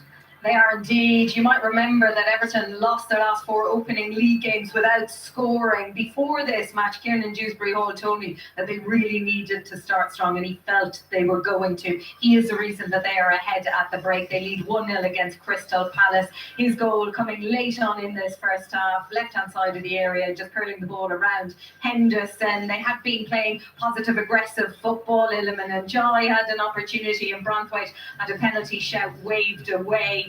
In terms of Crystal Palace, they have been offering plenty as well up front. It's been quite even this match. Pierre Sage will be happy, you think, with what his side are showing. They're just not able to find the net, but plenty of opportunities. Munoz and Ketia and Mateta have all had chances. At the break, it's Everton 1, Crystal Palace 0. Thank you, Sarah. It's been a thrilling start to the Premier League. Don't forget, you can see all the goals from today's Premier League games, 10:20 tonight on BBC One. And remember, highlights of every match available on the iPlayer and the BBC Sport website from 8 o'clock this evening. Right, well, let's get used to this. Let's go into the Championship now. Of course, it's West Ham United who are in the Championship. Mike Williams. Yeah, we've played 45 minutes of league football here at the London Stadium this season.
The end-to-end. Watford opening the scoring though. Luca Kjærgaard had the space to head home. 13 minutes in, and a really nasty head clash at the end between Wrexham's Thomason and Watford's Traore led to 9 minutes added on. Traore was substituted. Thomason's rocking the second half with a fancy bandage. 1-1. Thank you, Mark. Is there any Hollywood glamour at Swansea City? Laura Kenyon. Absolutely none. Swansea 0, Sheffield United 0. Swansea looking for 2 league wins to start the new season, yet to find a breakthrough for all their possession. Sheffield United just 1 effort on target in their opening game, 1 so far today. A header at the back post from Sam McCallum just before half time. Callum O'Hare, though, striking the crossbar before that. Off the pitch, he's really not pretty. Financial woes, looming points deductions on the pitch at half time. It's Swansea nil, Sheffield United. Well, Eustace has done a fantastic job at Derby County. I don't think he's very happy at half time, Sam Fletcher. I'd say he's not. It is Derby 1, Cardiff 2. Two sides desperately searching for their first league win. A breathless start for Derby and a packed out Pride Park. But newly promoted Cardiff took the sting out, first rewarded after their third back-to-back corner. Carlton Morris went on a run in the middle of the park to equalise for Derby with his first of the season. But the pendulum swung back the other way when Ruben Colwill created an opportunity squared left for Yusuf Salek to reap rewards. Cardiff comfy in possession, called it off. I think there's more goals in this though, I reckon, Jason. At half-time, it is Derby 1, Cardiff 2. Looking forward to it, Sam. Thank you. Two promoted sides meet at Bromley. Charlotte Richardson. And two promoted sides cancelling each other out. Bromley nil, Cambridge nil, and it has been all Cambridge. The visitors dominating on the ball, piling on pressure, yet failing to find a means of really testing the host goalkeeper. A string of efforts from distance throughout this opening 45. Bromley resilient, they've been organised, but they do look blunt in the final third. Michael Keith becomes all-time leading goal scorer, whose shots and goals have powered them up the pyramid over the years. Has been starved of service, not even any scraps to work with, even at half-time. Bromley nil, Cambridge nil. And to the King Pal, what is happening, Tom Gale? Half-time, Jason. 10-man Leicester. Burton 2. Russell Martin's first home league game was greeted by boos on the whistle. Matt Dennis's early goal is first for the club since the summer switch from Notts County. Then Kegs Choke bagged his first goal since New Year's Day 2025. That was all before Oliver Skipp saw a straight red for a high and dangerous challenge on visiting captain Curtis Tilt. Some Leicester fans have been this is new. before Wes Burns reduced the deficit late on in the half. Boy, this could be some second 45, Jason, but at the break, 10-man Leicester 1, Burton 2. What story that is. Tom, thank you so much. Enjoy your half-time cuppa. Huddersfield Town's bright start of the season is continuing. Joe Taylor's 9th-minute goal putting them 1-0 ahead at MK Dons. Blackpool leads Stockport County 2-0. Brilliant finish from Tom Bloxham opening the scoring. Josh Bowler tapped home a second just before half-time. Wigan Athletic and Leyton Orient both looking for their first points of the season. It is Leyton Orient on top of the break thanks to Tony Springett's 15th-minute goal, and Plymouth Argyle on course to land their first points of the season. They lead Wycombe Wanderers after Will Evans finished off a neat move halfway through the first half. Right, Aaron, what have you made of League One? Well, first of all, I think you'll remember last season I sung Stockport's praises and I fancied them to get promoted. Didn't manage to get promoted, but they've got new management, Jimmy McNulty, who obviously got Rochdale promoted and then has moved there. Brilliant result last week, beating Plymouth, finding themselves 2-0 down to Blackpool. So I think they'll be hugely disappointed. They'll be hoping that they can turn it around in the second half. And just a word for Orient, who I think a lot of people are expecting to struggle this season. Lost their first game to Sheffield Wednesday, but they're 1-0 away at Wigan. If they can see that through, that'll be a valuable 3 points from the GX. Absolutely. Let's go into League Two. It's Rotherham against York City. Shojo Soccer. Rotherham 1, York 1. Rotherham in front against the run of play as left back Ewan Otu scored his first for the club. He ghosted onto the near post to glance home a corner. York got a deserved equaliser through their lovely passing play. Alex Newby slotting home a Harry Boys cross. York's Ollie Pearce then missed two really good chances after that, including a sitter in added time. Really entertaining ding-dong game. Half-time, Rotherham 1, York 1. And it's half-time at Rochdale Crawley Town. Rochdale 0, Crawley Town 1. The visitors lead thanks to an early goal from Pemi Anaroju. The Peterborough Loney fired in from 6 yards out after a great move down the left. Rochdale have had their chances. DeJean Brown had it straight at Mikalski from a Dan Moss cross, and Ryan East also danced forward. His shot was blocked. At the other end, though, Osman Camera always looks dangerous going forward, but his side have failed to convert a couple of further chances. Rochdale 0, Crawley Town 1. Thank you so much. Other half-time scores in League Two. Exeter City hosting Accrington Stanley, on course for just a second league win since January. Captain Jack Fitzwater scored in the second minute with an acrobatic flick. Seamus Connolly on goal means Exeter City lead 2-0 at half-time. Port Vale haven't won at home since April, but they lead Tranmere Rovers 1-0 after George Byron scored from the spot in the 18th minute. Jake Reeves scored his Barnet debut for this side ahead at Shrewsbury Town before Josh Davison equalised for the home side just before the break. That's his second in 3 games this season. What a fantastic start for him. And Aaron Driner was the top scorer in League 2 last season, and his first of this campaign has put Swindon Town 1-0 at home to Cheltenham Town. When you look at League 2, I was thinking, I wonder whether this year could be Mickey Mellon's and all that. I was gonna mention them because last season, you remember they had that period midway through the season where they won 9 out of 11 games. They went on that great run, didn't they? And you almost fancied them to go on and get into the playoffs. They almost buckled under the pressure and they didn't finish the season well. They lost 4 of their last 5 games, and that promotion push or playoff push almost dwindled away. But this season, it looks like they've learned their lessons from last year. I think any Mickey Mellon team, you know you're going to be in for a tough game. And so far, on the first game, if they can get that 3 points, you have to fancy them to be in and around it. Yeah, another experienced manager. I suppose Steve Evans of Bristol Rovers, they might be there or thereabouts end of the season. Yeah, I think the job that he did since he went in there has been nothing short of spectacular. You know, they were a team that were just on, they were only going one way, and that was relegated. They were losing week in, week out.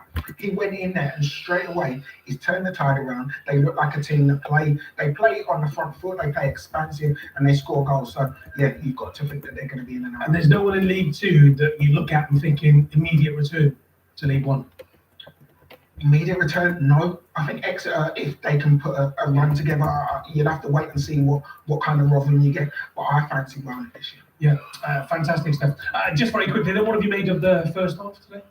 Yeah, it's been really exciting, to be honest. I think you can tell sometimes at the beginning of the season, both teams, from all the games that we've been watching, are trying to find their way into the games, and very tight at this stage. So let's see if the second half opens up. What's it like, Dion, on the opening day of the season, especially for those players who've had really, really busy summers as well? Listen, you don't feel the tiredness, you know, when you come back for the start of the season. You're not really allowed to because pressure's on. It's all about excitement, enjoyment. Take what you've done off the training ground, take onto the pitch, and see what happens. And all the new signings, it's quite exciting. Yeah. In terms of the lunchtime game, I mean, what an incredible start to the season for Hull City, because there are so many pundits who've written them off already. Yeah. Is he smiling? Ex-Hull City. You can fit Ex-Hull City. I mean, a 2-0 win over Manchester United. Let's be honest, hand on heart in the studio, none of us saw this coming. Absolutely not. And having watched the game, United were just off it. You know, they're just not even found their feet. They weren't even in third gear. Michael Carrick was not happy with the performance, and rightly so. The players won't be happy. Hull came out the blocks, and to be fair to Aaron, he said, Dion, what Hull do is they attack the game. They attack the game, they attack the opponent, and they play exactly like that to them. And also, we listened to an interview earlier from Semi Ajayi, the man you can see on your screen right now, Steph, who said they've not listened at all to the outside noise. I'm sorry about that, pundits. Sorry, they've not been listening. They're not listening to you because there are so many people who've been on the radio, on TV, online, in papers, social media, fans of other clubs who said, Hull City, straight back down.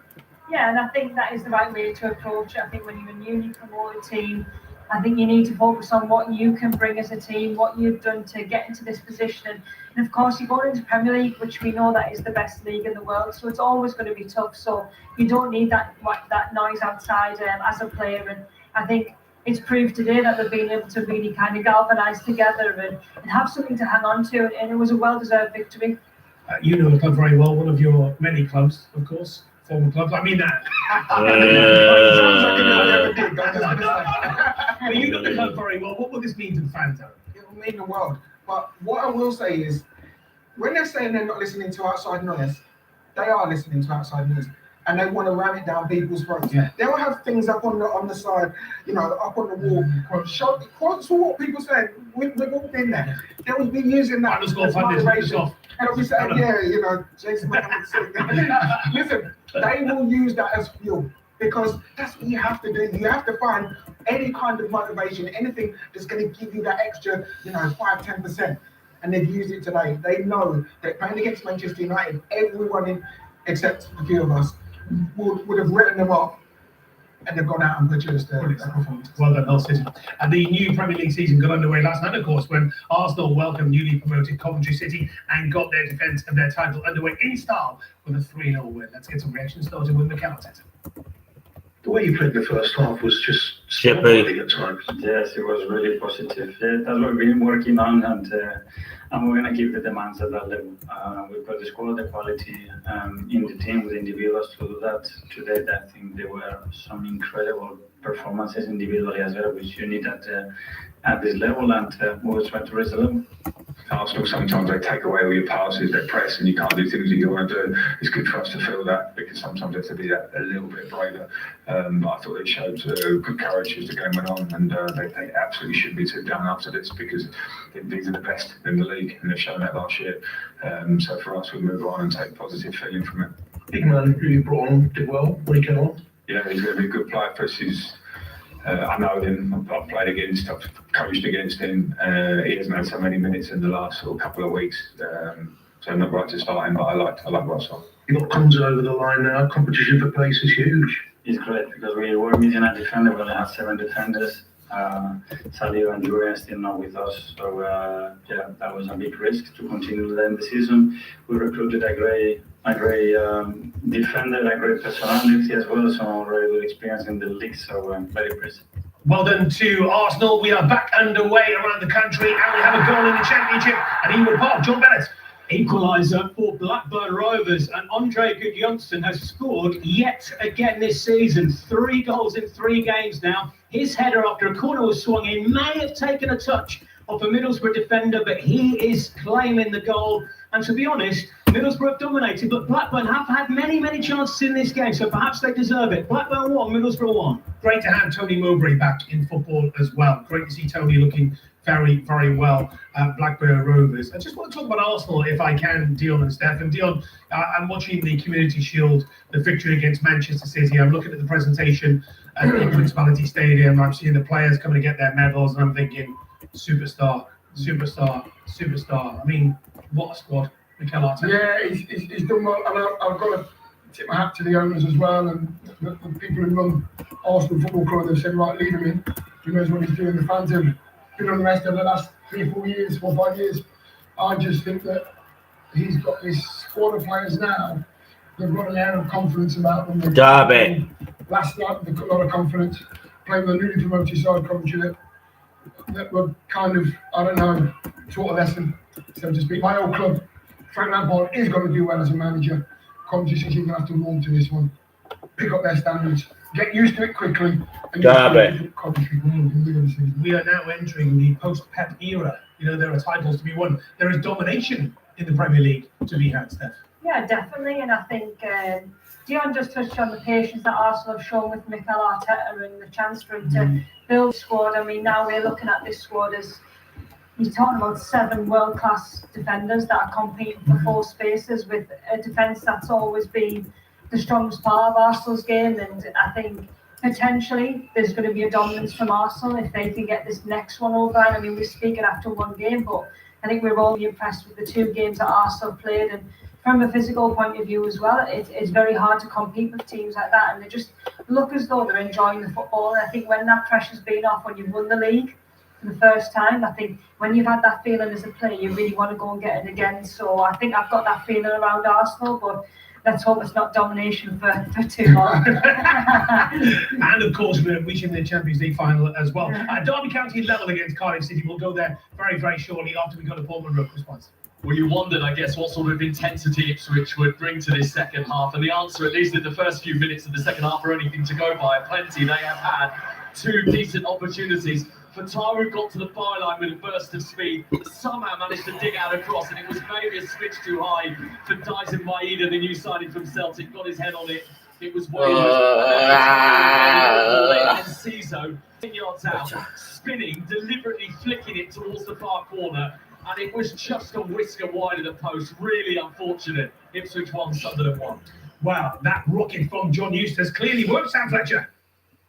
Absolutely, it is Derby 2, Cardiff 2. Corey Blackett-Taylor fights his way on the left-hand side. He's already put 2 great balls in the box in the opening few seconds of the second half. 21-year-old Bobby Clark picks it up in the middle though, finds some space, just levers it home into the top of the net as Nathan Trott hits the deck, the Cardiff keeper. The buzz is back at Pride Park. They are making the most of the gaps in Cardiff's defence. It is Derby 2, Cardiff 2. Oh, let's go to Stephen Wyatt at City Ground. Where it's still Forest 0, Leeds 0, but Leeds, who won 4 of their final 7 games last season, seem intent to start this campaign in a similar vein because they've come out very strongly in the second half. Aronson's shot saved by Matt Sells in the early seconds after the resumption, and Dominic Calvert-Lewin from a tight angle has just fired high and wide, and now they have a free kick in a really good position on the left-hand side, Leeds, and this is about as good an opportunity as they've had to set themselves. Aronson is standing over it on the left, looking to curl it in right foot. It is a packed penalty area. Matt Sells is going to be struggling for room in that 6-yard box, and Leeds will sense that this is a good moment for them. Their fans behind that goal stood expectantly, having seen their side start the second half the better. Can they get themselves in front?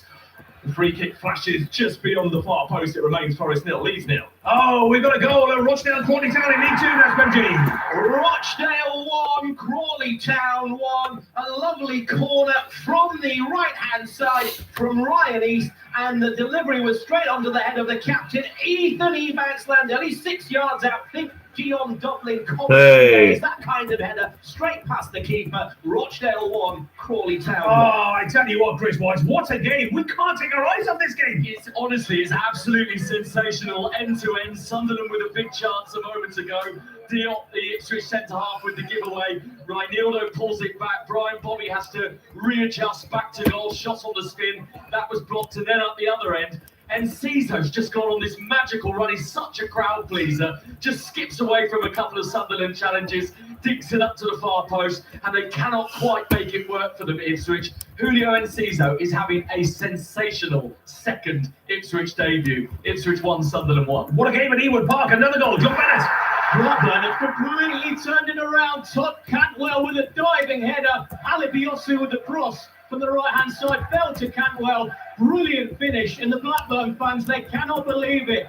It was Middlesbrough on top in the first half, but Blackburn have started this second half brilliantly. Blackburn 2, Middlesbrough 1. And straight to Everton, Crystal Palace. Sarah Mulcarrins. Everton 1, Crystal Palace 0. The hosts, they started rightly in the second half. Jenner Barry had an opportunity. He just took a fraction too long to set his feet, and his shot was blocked by Richards. Everton have had a couple of corners in, throw-ins into the Palace area. Nothing doing except exerting pressure on the visitors. It is Everton 1, Palace 0.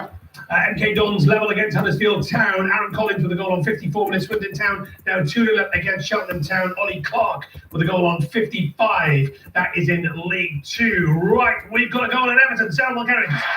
We do indeed. I was just talking about that Everton pressure, and it has worked for them. It is Everton 2, Crystal Palace 0. And it is Tierno Barry, who has had a little bit of a frustrating afternoon. There's been some boos because we know these Everton fans maybe at times haven't quite liked that he's not scored as many goals, but he's been able to finish off his opportunity in. Nice ball in from the left-hand side. He was front to goal, no doubt about it. Everton 2, Crystal Palace 0. What about David Moyes' former club, West Ham United, Mike Williams? Well, if the locals were very restless at half-time, then they are extremely angry now because Charlton have doubled their lead. Tyrese Campbell on the break for the visitors has slotted it past Hermanson in the West Ham goal to the delight of the travelling fans. Strangely, it's the same two players who scored in Charlton's opening day win against Derby. Lloyd Jones, the captain, and Campbell with the second in that order, has stunned the London Stadium here, and 62,500 people can't believe what they're seeing. West Ham, favourites for promotion, of course, trailed Charlton in the London Derby 2-0. Oh my goodness, there you have Leicester City struggling in League 1, West Ham United now struggling in the Championship. Right, but let's talk about David Moyes' current club, and that is Everton, and well-deserved, Steph, would you say? Yeah, I think for a split second, Palace really switched off. Everton played the ball Ndiaye, and all Ndiaye needs to do is put a top quality ball into the middle of the box, and he certainly does that. And Tierno Barry, I think, He's been criticised a lot last season in terms of his output, but I think what a fantastic header. And Dion will know more than me. You just have to be able to get up above them centre halves as early as you possibly can. And yeah, he finishes an unbelievable crossing guy. Yeah, in the right place, isn't it? Yeah. He is criticised an awful lot, isn't he, Dion? By Takes a lot of chances to get goals. There you go. If he goes on a run, is he the type of striker? Do you see enough in him to think if he goes on a run, he can get the double figures? I think he has to stop finding his way out there, stay where he is. I mean, the balling was great as well. A nice bit of ball in there, centre of the goal, and he's there. You've got to be challenging the two centre halves. As Steph says, he gets up early, gets above them, heads into the ground, and scores himself a goal. He'll get a lot of goals in there if he just stays in and around that centre forward position. Good advice for a goal, right there. Okay, you cut this and maybe put it, send it over. Golden boot winner.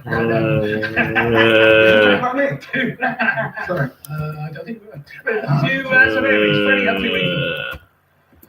Where it's still Southampton 1 at Stoke City 1. Hasn't exactly been the most lively of starts in this second half. There's been a few half chances, but neither goalkeeper has really been tested. If anything, it's Stoke, the away side, who've looked that little bit more lively. A couple of disgruntled fans in the home end after they're not playing the ball forward all too much. It's Southampton 1, Stoke 1. Right, let's bring you up to date with some of the goals that have gone in on the blueprint as well. Peterborough United 1, Mansfield Town 1. Now Michael Smith with the goal on the hour mark. Crew Alexandra 1-11 against Northampton Town. Josh March with the goal on 53 minutes. We're right up to date. Take you with Paul Chomber. Blackburn 2, Middlesbrough 1. Middlesbrough trying to get back into this game. Callum Britton has just had a volley wide in front of 6,000 Borough fans who are stunned because remember, they were leading at half-time. They were on top, but Blackburn did have chances. And in the second half, they took both of the chances they had. Good Johnson with a header, then a brilliant Todd Cantwell diving header. Blackburn 2, Middlesbrough 1. And to Queen's Park Rangers, Bolton Wanderers, Lee Bateman. QPR 0, Bolton 0. It was all QPR in the first half, and it's been all QPR in the second as well. Harvey Vale could have had a hat-trick. 2 chances in the first 45, and then the best of the bunch seconds ago. Ball over the top, free header, 10 yards out, and he headed straight at Jack Bonham. Dolby and Adamson have had shots deflected off target as well from close range. Somehow, though, it's still QPR 0, Bolton 0. Can Wolverhampton Wanderers hang on at Preston? Adam Kutcher. They're looking likely to get a second goal. Preston 0, Wolves 1. It remains here. Matthias Mane has come mightily close to giving Wolves that second goal with a side-foot shot from inside the box that was superbly saved by an instinctive right arm of Daniel Everson in the Preston goal, who quite frankly has done really well here to keep Preston in it with 2 excellent saves. Wolves on top, leading 1-0. Wrexham on top against Watford. Mark Weber. It's still 1-1, 57 minutes in. I'm going to have a word with the physio to borrow the Ralgics because this is so end-to-end. My neck is hurting. A chance a few moments ago for Watford coming to Othara Mama. He had a block shot. And then Danny Imre, he's been dynamic for him in his racecourse debut for Wrexham. He nearly had a chance, which was cleared as well. Really powerful stuff from both sides, but they can't find that second goal yet. Around the country, people are reaching for their smartphones to have a look at what Ralgex actually is. If you played football in the 70s or the 80s, you'll know. So Laura Kenyon. Laura Kenyon. We're still Swansea 0, Sheffield United 0. Swansea seeing a good amount of the ball, but lacking any quality in the final third. Summed up by Joseph Opoku, everything opening up for him inside the box. Had 3/4 the goal to aim for. Couldn't find the target. The visitors, they're threatening on the break, so could punish Swansea. It's Swansea 0, Sheffield United 0. And what a game at Pride Park. Sounds like a great atmosphere as well. Sam Fletcher. This game hasn't stopped. It's Derby 2, Cardiff 2, and it still could go either way. Both managers right on the edge of their technical areas as play has slowed down for just a second. 2 attacking changes for Cardiff, who are still on the prowl and making a move now down towards their goal. It has been stopped by Derby County. Derby 2, Cardiff 2. I tell you what we should do. We should pop back to the Premier League because Selmore Kerins is watching Everton take on Palace, and Palace are absolutely getting battered by Everton. Selmore Kerins. They are. It's quite a contrast to the first half when Palace were able to get up front and offer plenty in the way of attack, but we've seen nothing of that from Pierre Sage. The side, has his hand on his chin down in his technical area. He's made a couple of changes because he's got to do something. The wind is up with Everton. They almost had a third just minutes ago. Ball in from the left. Illiman and Joy centre of goal. Side-footed it towards Henderson. He produced a flying save to keep it out. So it is Everton 2, Crystal Palace 0. I just want to talk about Crystal Palace, if I can, Dion and Steph, because taking their chances was a massive problem last season, only relegated Wolves and Burnley scored fewer than their 41 goals. Based on the number of quality shots they had, they should have scored 17 more goals last season, Palace, making them the worst finishers in Europe's top 5 leagues. So, as a striker yourself, is there anything you can do with that squad in terms of building up confidence in front of goal? It's shooting practice on the training ground. Yeah. That's what you need to do. And it sounds really stupid, but you have to try and form a bit of confidence and repetition. Is it a psychological thing? It can be, because it's muscle memory. If you keep missing, then you start to accept that you're missing, and it doesn't hurt as much. If you start to score and you don't score, then I believe that it makes a difference to you. They're just not playing well until Everton. I've got to say though, Everton, every time a Palace player gets the ball, there's a blue shirt on them. They can't lift their head. They can't play the football they want to play. So Everton, you've got to tip your hat to them. We have, Steph, talked about your predictions for the season, and I posed that question to you earlier this afternoon about whether there is an established, shall we say, Premier League side, a bit like the West Ham, for example, who suddenly find themselves in trouble, can't get out of trouble, ultimately get relegated. We wonder whether it could be Palace. Yeah, you do, just because of the change of manager. I think under Oliver Glasgow, we kind of knew what we were going to get from Palace. We were going to get this 3-5-2 formation, this 3-4-3 formation with the wing backs really controlling the player, and it's going to be a bit different because the manager wants to stamp its own authority. And by looking at things now, Everton are really controlling this game, and that's something that we're probably not used to seeing in Palace. So you look at the likes of Palace, you maybe look at the likes of Fulham with new managers that haven't managed in the Premier League, how that's going to affect them as teams. They have still got very good players as well, haven't they, Palace, in that squad. Right, good start for Leyton Orient this afternoon, and they are leading Wigan Athletic by 2 goals to 0. Yusuf Akamrich with a goal on. Right, let's find out what's happening in that game at Bromley against Cambridge United. 2 promoted sides in League One. Charlotte Richardson. Charlotte. Bromley 0, Cambridge 0. The visitors picking up where they left off in the second half, opening the exchanges. Isaac Heath with a really positive charge down the left-hand side, stung the gloves of the keeper inside the box from the angle. Good defending to follow up and flick the loose ball away. Bromley did make 2 changes at the break, and they're beginning to come into play more. The host looking far more threatening. Michael Cheek with a shot on the half volley. It's Bromley 0, Cambridge 0. 10-man Leicester City taking on Burton Albion. It's not going well, Tom Gale. It is not. 10-man Leicester enjoying most of the possession, but it's quite ironic as you join me now. Every time they try and play out from the back, a clear directive from manager Russell Martin, the home fans don't like it, booing and gesturing when it almost inevitably goes wrong. Burton, though, the only side with the effort in the second half is significant note. Charlie Webster, he was inches away from putting them 3-0 up in the first half. His free kick, though, in the second period, 20 yards out, but he blazed it over. Leicester 0, Burton 2. York City back in the Football League. They're at Rotherham United. Shoja Saka. Rotherham 1, York 1. Ollie Pearce has had the ball in the net at the start of the second half for York. That was offside. Rotherham sub Tom Bradshaw's let one fly from long range. That was over the bar. 2,500 York fans to my right making all the noise. They saw their team score so many late ones in their promotion campaign last season. You would not bet against them getting another one right here at Rotherham. Rotherham 1, York 1. And to Rochdale Crawley Town, also in League 2, Nesbanji. Rochdale 1, Crawley Town 1. This is a good game, you know. Both these sides going for it. We heard Cambridge United won it up against Bromley. Charlotte Richardson. It's Bromley 0, Cambridge 1. Ben Knight breaking the deadlock. A really smart, slick run. He beat his marker to charge towards goal, and then to top it off, a really cheeky finish right through the goalkeeper's legs. The visitors on top. Bromley 0, Cambridge 1. And Stephen Wyatt at City Ground. Still Forest 0, Leeds 0, but chances at both ends. Igor Jesus for Forest heading wide when it looked like target was the minimum requirement, and then Chris Wood on as a substitute, dragging an effort wide from a position that Chris Wood would normally score from. And then at the other end for Leeds, the closest they've come to a legitimate goal, Tarek Maharovic on his debut, the Bosnian defender, forcing an excellent save out of Matt Sells. The game is threatening once again, Jason, to come alive, but it remains Forest 0, Leeds 0. There's a nasty-looking injury at Everton Palace. Sarah Mulkerry. Yeah, we've had a stoppage in play for the last couple of minutes. Everton 2, Crystal Palace 0, and it's Chadi Riyad, the Palace defender. He went down as he was challenging Tierno Barry in the area, and he's just been clutching his knee ever since. The stretcher has been brought out, and it looks as if he's going to be taken away now on the stretcher. Tomiyasu is about to come on in the 5th change for Pierre Sage.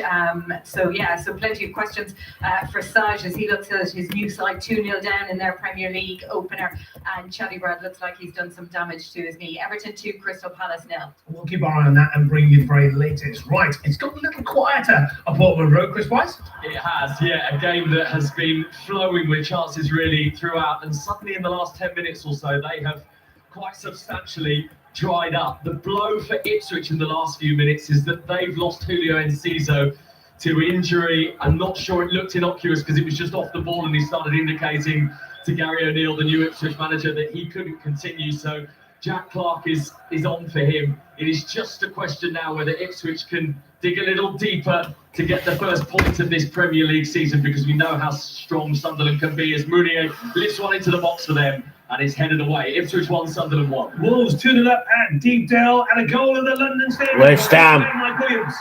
West Ham are back in it. Can they salvage something here with 15 minutes to go? The fight back is on, and it's led by the new signing.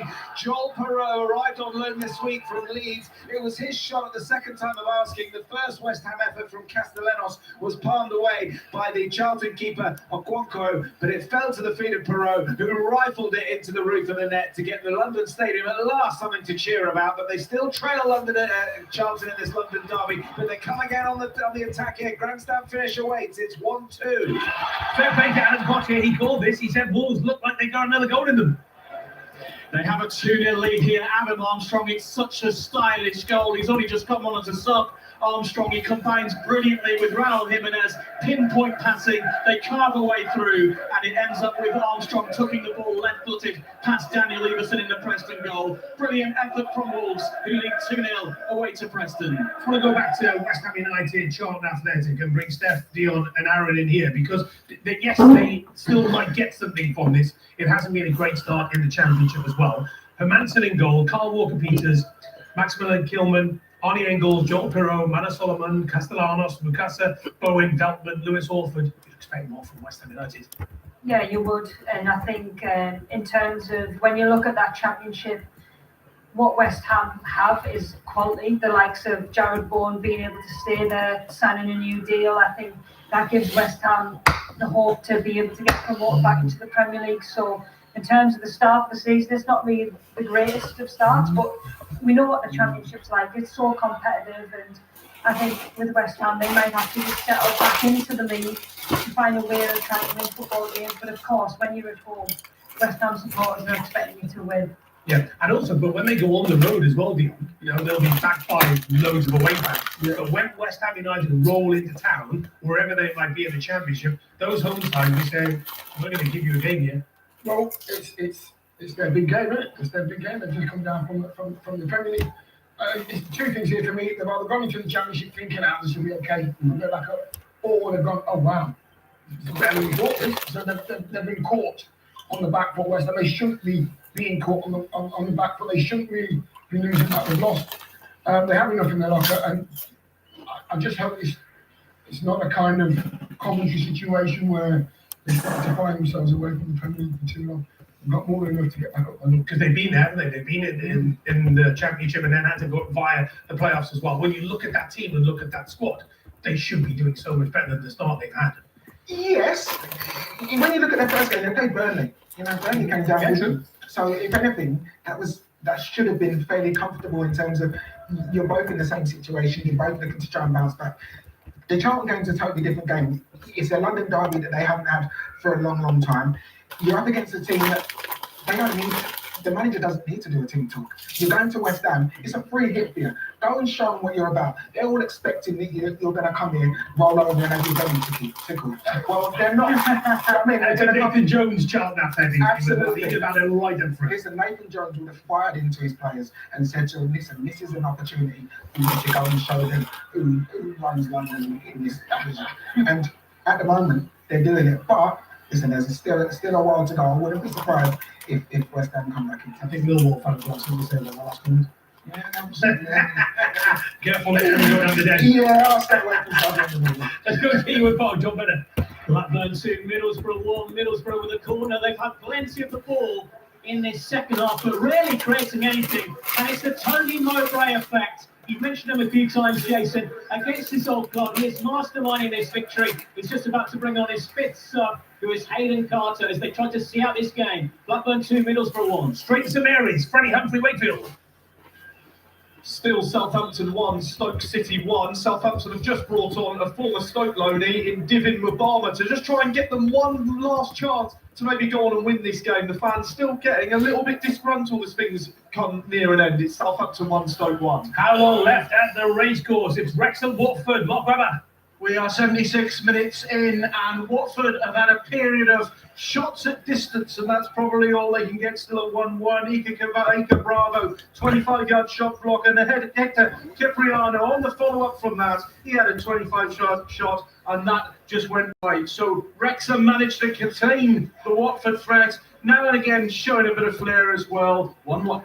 And Bolton Wanderers making life tough for Queen's Park Rangers. Lee Bateman. There's been such a familiar update, Jason, to all the updates this afternoon. QPR create loads of chances, and Jack Bonham keeps them out in the Bolton goal. The latest ones, Kone with a shot, great save by Bonham. Cher with a shot, well kept out by Bonham. And then Sirkin on his debut, having joined from Sunderland, has put one wide from 10 yards. It's 0-0 QPR and Bolton. Wycombe Wanderers 1, Plymouth on a goal, 1 commentator with a goal on 76 minutes. Back to Pride Park, Sam Fletcher. It's Derby 2, Cardiff 2. This game has been so explosive, but it's like it's had a bucket of water put on it in the last 10 minutes. It might be because Cardiff's new signing, Jack Moylan, who joined from fellow promoted Lincoln and scored in the first 5 minutes of his debut in the club, received some treatment on the pitch. He has walked off, but been subbed off. I'm just waiting for it to kick off again, really. It's Derby 2, Cardiff 2. Thank you, Sam. And to the Swansea.com Stadium, Laura Kenyon. Swansea 0, Sheffield United 0, but Chris Wilder may be breathing a sigh of relief that Sheffield United still has 11 players on the pitch. Tanganga lucky to get away with a yellow for a two-footed challenge on Swansea's Malcolm Vidal right in front of the dugout. This one still hanging in the balance. Swansea 0, Sheffield United 0. Well, as we said earlier, Neil Harris was full of praise for Bromley and the style of football, but what a win this would be, Charlotte Richardson. It certainly would be, because let's not forget, Bromley didn't suffer a league defeat at home last season, but it's Bromley 0, Cambridge 1, 2 places and 5 points actually separated these sides in League 2, and there hasn't been all of that much to separate this contest either. One moment of composure from Ben Knight, and that could be enough to seal consecutive victories at this level for Cambridge for just the second time in their history. We've still got plenty of time left. Bromley nil. Bromley and Cambridge United are both above Leicester City, Tom Gale. Leicester 0, they're down to 10 and 2 goals to 1 down, against Burton Albion. Russell Martin has made 4 changes in this second half. He's completely refreshed his attacking line, but once again, it's Burton who look the most likely to add to the current scoreline. Charlie Webster, he was through, shot from the edge of the box, but it's an excellent low save from Alex McCarthy. Still, some fans are still on their seats as regards whether they should boo or cheer from a home perspective. It is 10 man Leicester 1, Burton 2. York City looking for their second win of the season. Shojo Saka. Rotherham 1, York 1. Really important last 10 minutes of this game, because Alex Bruce, since he took over as Rotherham manager, has not managed to get a point as yet. This could go either way. Chance here for Tom Bradshaw, saved by the York keeper, and that hits the side netting with the follow-up there. This game could really go either way. Rotherham 1, York 1. Can Crawley Town hang on at Rochdale? That's Benji. They're doing all they can. It's Rochdale 1, Crawley Town 2. That Louis Watson penalty, the decisive goal of 3 here. Rochdale, though, they've brought on their new signing, Kane Taylor, the loanee from Aston Villa, and also on is Barbara Adico as they try and find a leveller. It's been end-to-end throughout this game. Really enjoyable League 2 encounter. Rochdale 1, Crawley Town 2. Aaron, when you look at the stats last season, York City, unbelievable drama, of course, getting promoted. 114 goals in 46 games in the National League, average of 2.47 per game. What are the expectations this year under Scott Lindsay? Well, Scott Lindsay. All of those stats from last season were under a different manager, Stuart Maynard, who was relieved of his duties midway through the summer. So the expectation clearly for Scott Lindsay is to take us the next step forward. You only get rid of a manager that's got you promoted if you believe the man that you're bringing in is going to take you that next step. What do you make of clubs when they do that? Is it brave? Is it lack of loyalty? What was your reaction? Personally, I don't like it. I don't like it. I think when you've given a manager the job and you said, right, go and get us a result, his remit would have been go and get us promoted. You've got over 100 points, you've got promoted. To then release some of their duties that doesn't sit right with me. But I'm not the one paying the wages. It's not my football club. Did you remember when there was discussions about Daniel Farker when he got Leeds United promoted, and there were many people speculating? In fact, I think there were some suggestions that Daniel Farker was going to be relieved of his duty. But look at how that turned out. Yeah, exactly. Because sometimes is it better to stick with the manager than got you there? But you've got to look and say Scott Lindsay's been brought in. At the moment, they're looking on course to get at least a point here. That'll be 4 points from their opening 2 games. And if he goes on and gets York promoted, you'd have to turn around and say, well, that looked like that was the right decision. We'd only know once we get to the end of the season and see where York finished. But I would expect that his remit is go and take us that next step, because I know that the owners at York have put a lot of money into the club. They've looked at what Wrexham did a few years ago, and they want to go on that similar trajectory. So in order to do that, they felt that they needed to make a change. And as I say, if you're the one that pays the wages, you can make whatever decisions you want. It doesn't really matter what we think. The ambition at York City is huge, reportedly. Let's go to the City Ground. Stephen Wyatt. Well, I'd love to tell you, Jason, there was the scent of a goal in the air, but it really doesn't feel like it's going to happen this afternoon. Forest have finally turned to a debutant, their first of the season. Have a Schlager on as a late substitute in this game, and he did hit the post with a header from an angle that was so tight, really, the outside of the post was all he could hit. Leeds seemed to be content to go home with a point. No team in Europe's Big Five divisions last season had more draws on the road than they did. Forest 0, Leeds 0. It remains with 5 to play. Charlie Lakin has put Barnet 2-1 up, Wolves 3-0 up, and Preston and a goal. Bromley. Cambridge in League One, Charlie Richardson. Bromley won, Cambridge won. Victor Adebayoga came off the bench last week to secure all 3 points for his team. He's come off the bench and made an instant impact. A thunderous right-footed effort on the edge of the box, smashing into the back of the net, and the home fans here are up on their feet. This is Bromley's first 90 minutes in League One, and they produced a bit of a comeback here. Bromley 1, Cambridge 1. Exciting finish in store at Swindon Town. Cheltenham Town have got a goal back. Ryan Broom on 85 minutes. Details of that third goal for Wolves. Alan Cottier. An exciting day for Walton there. Near 6,000 travelling supporters here. 3-0 ahead, heading for their first away league win for 16 months. Fer Lopez with a low, clinical left foot finish after a ball in from the left-hand side. Wolves have been rampant and vibrant, and they lead 3-0 here at Deepdale. And let's go back to the Premier League to Chris Wise at Ipswich. Chris Wise. We've got a corner 1-1 swung in by Xhaka and cleared away by that Ipswich defence. If I was going to lean on the possibility of a team winning this, it would probably be Sunderland. Thomas Meunier a moment ago has had a quietly impressive debut, actually, the former Dortmund and PSG defender, with a swirling shot that was well held by Sherpan. I'm just looking at this Ipswich team now. Gary O'Neill's made all these changes. Where is the inspiration he needs coming from now? Ipswich 1, Sunderland 1. Looking good for Everton against Crystal Palace. Sarah Mulcairns. It is Everton 2, Crystal Palace 0. Palace have been on the ball more in the last 10 or 15 minutes. The air maybe gone out of that Everton energy, so they are sitting back a little bit. But Palace, they've just not been able to create anything in the way of quality with the final ball. The latest opportunity from Canvo involved a big, important block from Jared Brandwaite. So with 6 minutes to go, it's Everton 2, Palace 0. Thank you so much for your comments that are coming into Final Score. We love getting them. Any questions from pundits as well? Colin says, I think Barry has potential, Steph. Very few imports are hitting high levels of goals at 23. He's improved throughout that season. He has more to his game, and he can link up play as well at times. Is Colin right there? I agree. I think when we were speaking about him before, I feel as though with young players, you always get a little bit of inconsistency, and especially at this level when you're playing against world-class defenders, week in, week out, it's hard to get that consistency as a player. But I think for me, I think he's totally right in terms of he has a lot of potential, and this goal today could maybe give them confidence to really reach that. Yep, it's all about confidence. Thank you very much indeed. The away end at the City Ground has gone absolutely bonkers, Stephen Wyatt. Well, I've been told you, Jason, there was no sign of a goal and that Leeds looked happy with a point. It is Leeds who have responded and scored with 2.5 minutes to play. Anton Stack, left-hand corner of the penalty area, free kick. We saw him do it last season at Villa Park, and he's just scored a very similar goal here against Nottingham Forest, whipping it into the near post, and Matt Sells couldn't sufficiently get across to turn it aside. He got an outstretched right glove to the ball, but nowhere near enough to turn it around the post. And in the dying embers of this game, Leeds United appear to have snatched all 3 points. Forest have had the better chances. Leeds have got the goal. Forest 0, Leeds 1. It looks like Southampton have won it as well at St Mary's. We'll go there very, very shortly. But let's go there now. Freddie Humphrey Wakefield.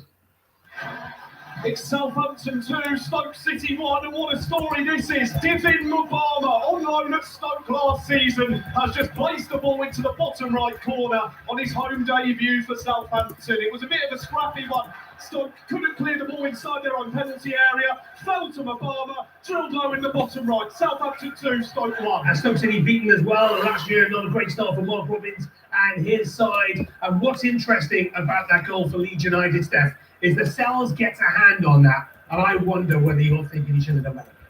I think he should have done better, mainly because I think he's expecting the cross. I think when you're in that position, in comparison to the Sunderland goal, in terms of you're expecting Angulo to shoot, here I think you're expecting Sapp to cross, and the way that Leeds have set up is probably making the keeper think, I need to come out and maybe affect the ball, and I need to be in a position to do that. But actually, it's really clever from Stack, I think, to be able just to keep the ball low, get it around the wall.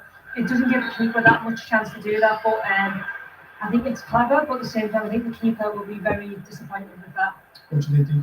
Yeah, I think he leaves a massive gap on the near post. I think it's bigger than what he normally would do if that was just a straightforward shot. But I think they've done well to set up on the far post. A lot of players have set up towards the far post. He's expecting a nice looping cross that he can come and collect. Sells needs too much space on his near post. I mean, Stacks really whipped this over the wall, two-man wall into that near post, and he gets a good hand on it. To be fair, Sells, I'm expecting him to bounce it away, but pace and power will beat him. Yeah. You are not going to believe who has scored at Portman Road. Chris Wise! You'll tell as soon as you come to me. Listen to this. Ipswich 2, Sunderland 1, and just like the first half, it is a cheap giveaway from Sunderland trying to play out. It's Alderete, terrible ball forward from him. Ipswich sees on that, deliver it quickly towards Jack Clark, and Clark classily from the edge of the penalty area just opens it up with his right foot and bends it into the bottom left-hand corner of Robin Roof's goal. Both the Sunderland goals conceded today will be immensely disappointing to Regis Lebris, but Ipswich, who struggled so much here 2 years ago when they were last in the Premier League, look like they're getting up to a flying start at Portman Road. Ipswich 2, Sunderland 1. Steph, I've never had a player like Jack Clark, right, taking me on in that position. But as I'm sitting in here now, I'm thinking to myself, I know what Jack Clark is going to do here. Yeah, and even what is wrong with defenders? And even though you know what they're going to do, it's so hard to stop. But I think, Jason, from someone's point of view, it's really disappointing. That's been 2 or 3 times where we've tried to play out, we've tried to create an opportunity, and Ipswich have been ready, and they've been on the front foot, and they've been able to capitalise. And it's a fantastic goal from Jack Clark, I think, to be able to square up Dan Ballard, make him make a decision, but also just to put it in the bottom corner with his right foot. I think Ipswich in that moment really deserved that goal, and he's just come off the bench as well, so the impact's been massive. Yeah, but here comes Sunderland, maybe they'll get an equaliser. How frustrating, Joe? Yeah, it is, because it's just 2 mistakes. It's 2 really bad mistakes. Full defence trying to play out, which is what you're trying to do, but don't force it, never try and force the pass, put yourself into trouble. Just, I don't know, been very, very poached when they've had their chances. Ipswich, but, you know, the manager's going to be so disappointed by giving 2 goals away. Penalty at West Ham United, Mike Williams. Castellanos for West Ham to equalise. He's hit the post. He's hit the post in injury time. That would have salvaged a 2-2 draw for West Ham. Not sure they deserve it, but in the 92nd minute, Castellanos has hit the post. Okonkwo has gone the wrong way. If it had been a few inches the other way, it would have gone in for the equaliser. But perhaps Charlton are going to hang on after all. Late drama here. It remains West Ham 1, Charlton 2. Wow. And a penalty at Southampton. Freddie Humphrey Wakefield. It's Ryan Manning has just converted into the bottom right corner, 3-1 to Southampton, and that's got the Southampton fans right up on their feet. Originally it was a through ball to Edozie, he was tripped in the box, Ingleson giving his marching orders, Manning converts, Southampton 3, Stoke 1. Well, I mean, we spent a lot of time this afternoon talking about West Ham United. Aaron, can you believe that? I know. What can you say? You know, I think that you look at the Burnley game and, you know, they were underwhelming. This game, they've been underwhelming again. And they've been given the opportunity to almost get out of jail. But I don't think that they deserve to, and I don't think that they should. I think you need to be losing games like this before you actually get that shot in the arm. Clearly, the Burnley game wasn't enough of a shot. Why are they not taking the penalty? Well, I don't know. If he's on the pitch, then you would have expected Jared Bowen to step up. Listen, you want your strikers scoring goals. You want your centre forwards, and that was probably agreed before that that's our penalty taker. You're going to take it, but we all know, and we all turn around and say, Jared Bowen, you're the captain of the club. You go and set the tone. Yeah, Preston have got a goal back against Wolverhampton Wanderers, but it's finished at the City Ground. Stephen Wyatt, that away, and he's absolutely jumping. And deservedly so. Pre-season optimism for Forest and Leeds, but ultimately it was the visitors who delivered upon it at the end of what was an otherwise underwhelming 90 minutes. Forest will reflect upon headers for Igor Jesus and Nikola Milenkovic that very nearly went in, and chances for Igor Jesus and Chris Wood in the second half that probably should have gone in. Leeds will say it was the perfectly executed away day game plan. Goals only fleetingly threatened, and that's probably, Jason, why we only got the solitary one. Leeds win at Forest in the top flight for the first time since 1971. Anton Stack's late free kick the difference. Forest 0, Leeds 1. An 88th minute winner. Fantastic stuff for Leeds United. However, for West Ham United, disaster, Mike Williams. Yeah, Charlton have hung on here for a famous win in East London. They have beaten promotion favourites West Ham by 2-1. The Charlton captain, Lloyd Jones, with a bicycle kick, gave them an early lead. Tyrese Campbell doubled the visitors' advantage in the second half on the break. West Ham hauled themselves back into it with new signing Joel Perreault, who gave the Hammers hope with 15 minutes to play. And then late drama, as you heard, in injury time with just 90 seconds to play. West Ham awarded a penalty after Connor Coventry handballed in the box. Up stepped Tati Castellanos, but he hit the post to deny West Ham a point and a share of the spoils here. So a first defeat for Nuno Espirito Santo. You know, Jason, I was reading in the programme here, Alan Kirbysley say he predicted this might be another season of consolidation for his old club, Charlton. Well, they're 2 from 2, and in this embryonic championship table are second in the league, to the delight of the away fans away to my right. A cracking game of football here at the London Stadium. West Ham, though, with work to do. They've been beaten here by Charlton, 2-1. What a win for Charlton Athletic. Full-timer Paul Monroe, Chris Wise. And Gary O'Neill has a winning start as Ipswich manager. And just like earlier today, 3 points for the new boys. And the sound at the full-time whistle inside Portman Road was raw, full of passion. All the disappointment of 2 years ago when they went those final 9 home games. They didn't win any of them. They were beaten in all of them. But maybe this is a new dawn for Ipswich Town. Emerson gave them the lead on his debut after great work by Julio and Ciso in the first half. Nielsen Angulo's equaliser for Sunderland, an excellent free kick, his first ever goal for his club. But then, on the 90-minute mark, another Sunderland error in their back line. Another poor pass out from the centre half. It was 09 in the first half. It was Alderete right at the end. And Jack Clark swept into the corner, and the substitute celebrated a very meaningful winning goal for Ipswich Town. Suffolk joyous, Ipswich 2, Sunderland 1. And what a start as well for Ipswich Town. And remember Hull City, who beat Manchester United by 2-0 in the Premier League lunchtime kickoff. Right, into the Championship. Great win for Southampton. Freddie Humphrey-Wakefield. Full-time Southampton 3, Stoke City 1. A dramatic finish here on the South Coast. Southampton took the lead inside 9 minutes through Kyle Larin, scoring his second in as many games. Ethan Galbraith equalised not long before the half-hour mark, but then Mubala scoring against the side he was unknown at last season, and a last-minute Ryan Manning penalty. Southampton 3, Stoke 1. And let's go to Ewood Park, full-time, John Bennett.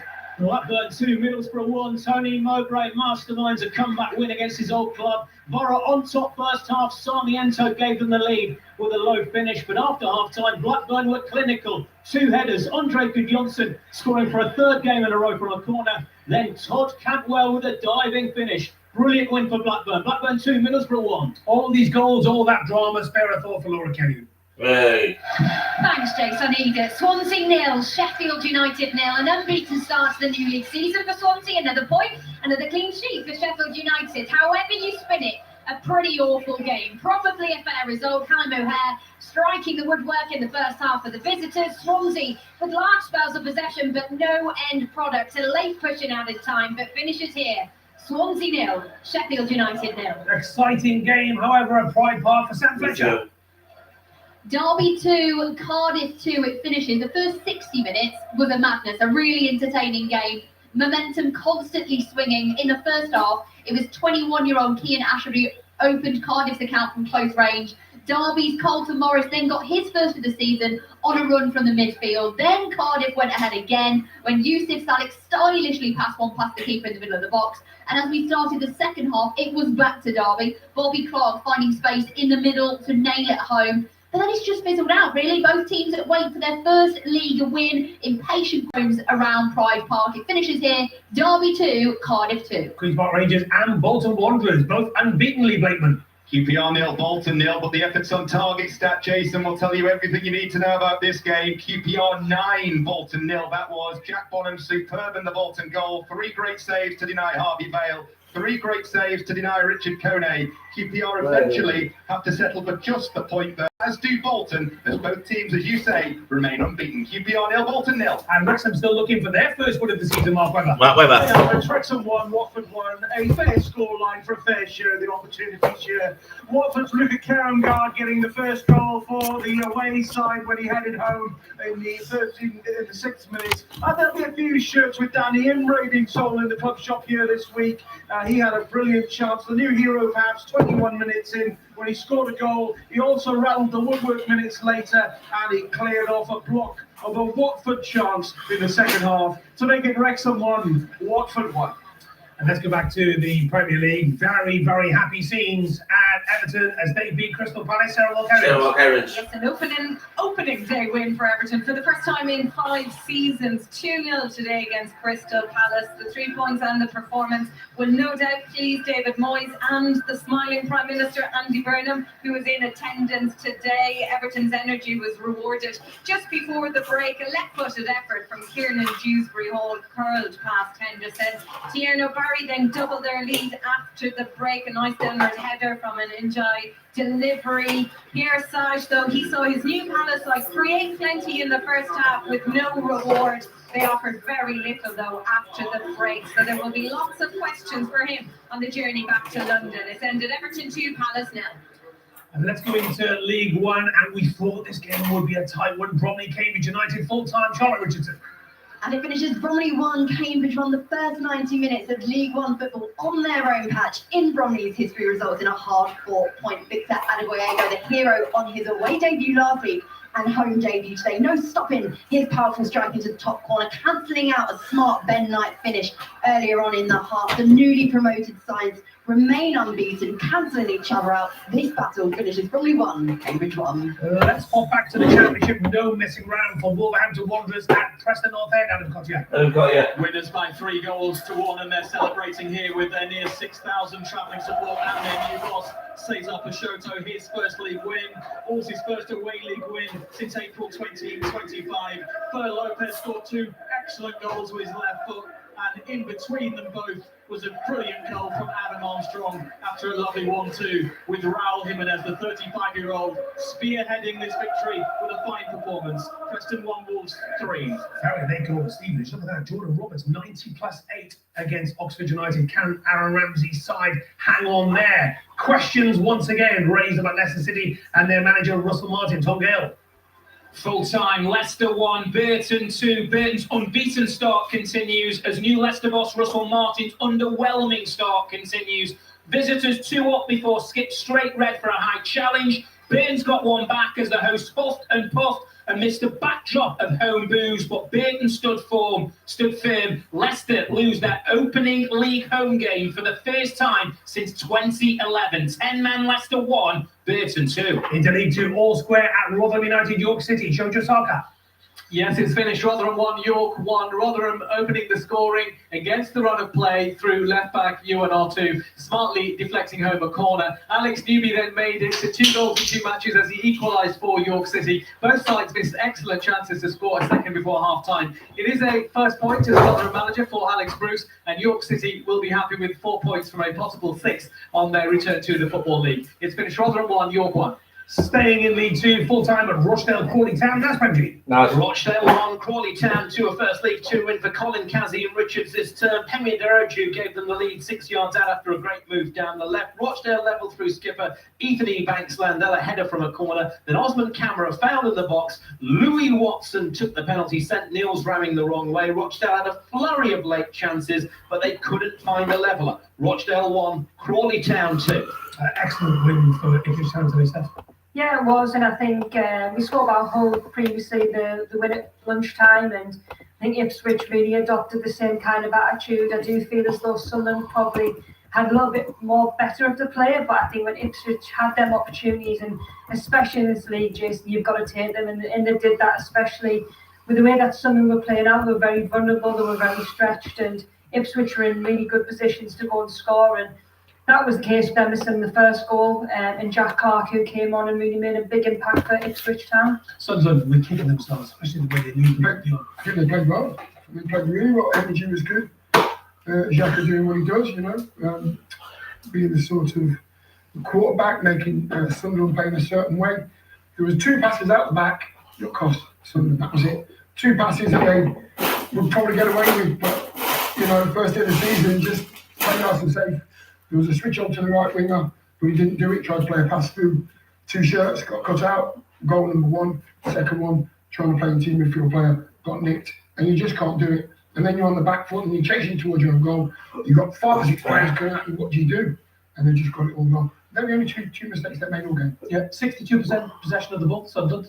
Yeah, and I think that even adds to that little bit of disappointment in terms of controlling a football game away from home, under pressure with a newly promoted side. But I think at this level, Jason, you can't make the mistakes that we've made, and I think that's something that we need to learn, because we want to play a certain style of football, which is a possession-based football, and fair play to Ipswich, they're really capitalising the mistakes and playing that ball into midfield. Okay, let's bring you some reaction now from Paul Monroe from Darren O'Shea after Ipswich 2-1 win on Sunday. Dara, the reaction in the ground to that winner from Jack Clark, I mean, what were you all thinking having that reception today? Yeah, unbelievable. This place was really special to us last season, and it has been for a long time, but we knew in the Premier League that we need to make this place hard to come, and today they certainly did that. They pushed us on, they kept us going, and like you said, I think we finished really strong, and that's great for fans, I think, today. 6 heavy dance and the return of one in Ciso, and all the players that get the crowd on their feet. Unbelievable. Obviously you see his qualities. It's hard not to see that, but I think, you know, off the ball, the way he works and how selflessly he is for the team, he's going to be massive for us. And obviously he's been here before, he's familiar with it, he's come back, the fans all love him, we all love him, and yeah, he put in a great performance today, along with, like you said, the rest of the new boys. So it's important that we keep pushing and growing as a team, and obviously today's the first game of the season. There's lots more games to go, but we started off as best as we can today. Only one match, and I know, but what's it like for you with that Premier League experience coming in, the recruitment that's happened?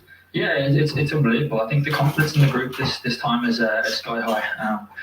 Coming off the back of a successful season, like I said, and you know, the club's been really good in the transfer market. We've brought in some quality players, but players with that experience in the Premier League, and also I think the players that were here previously, we've all had that taste now.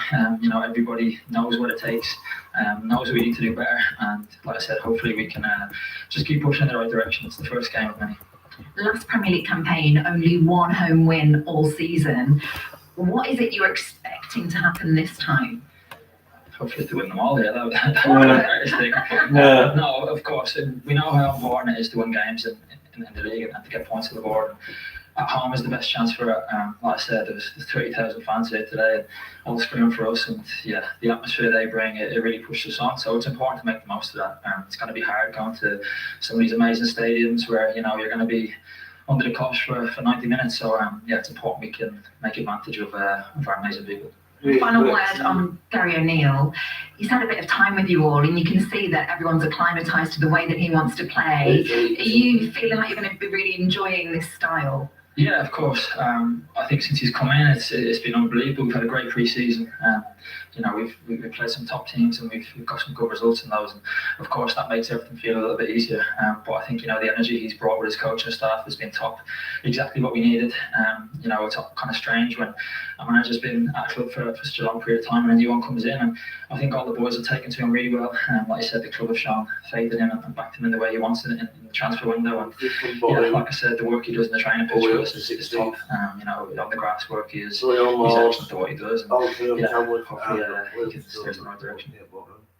Great interview. Don't forget highlights and analysis of all today's games in the Premier League. Match today, BBC One, 10:20 tonight, and you can see the goals from every match, 8 o'clock tonight on the website at the iPlay. Results. Table.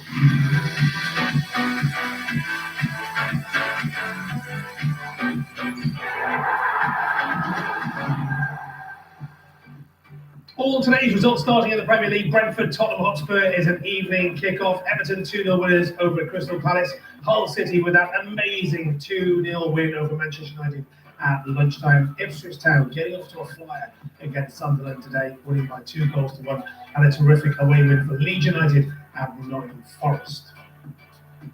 This is after the game. Hull City and Ipswich Town both in the top 4. Hull City win their first game back in the Premier League following a 9-year absence. Ipswich Town, their first top flight win for the first time since 1994. Well done to them. At the bottom, Coventry City are bottom after defeat at the Emirates last night. Manchester United also in the unusual surroundings of the bottom 3. They lose their opening league game in successive seasons for the first time since 1974. The Championship. In the Championship, Birmingham City 2, Bristol City 2, Blackburn Rovers 2, Middlesbrough 1, Derby County 2, Cardiff City 2. Excellent win for Portsmouth at Lincoln City at lunchtime, winning by 3-1.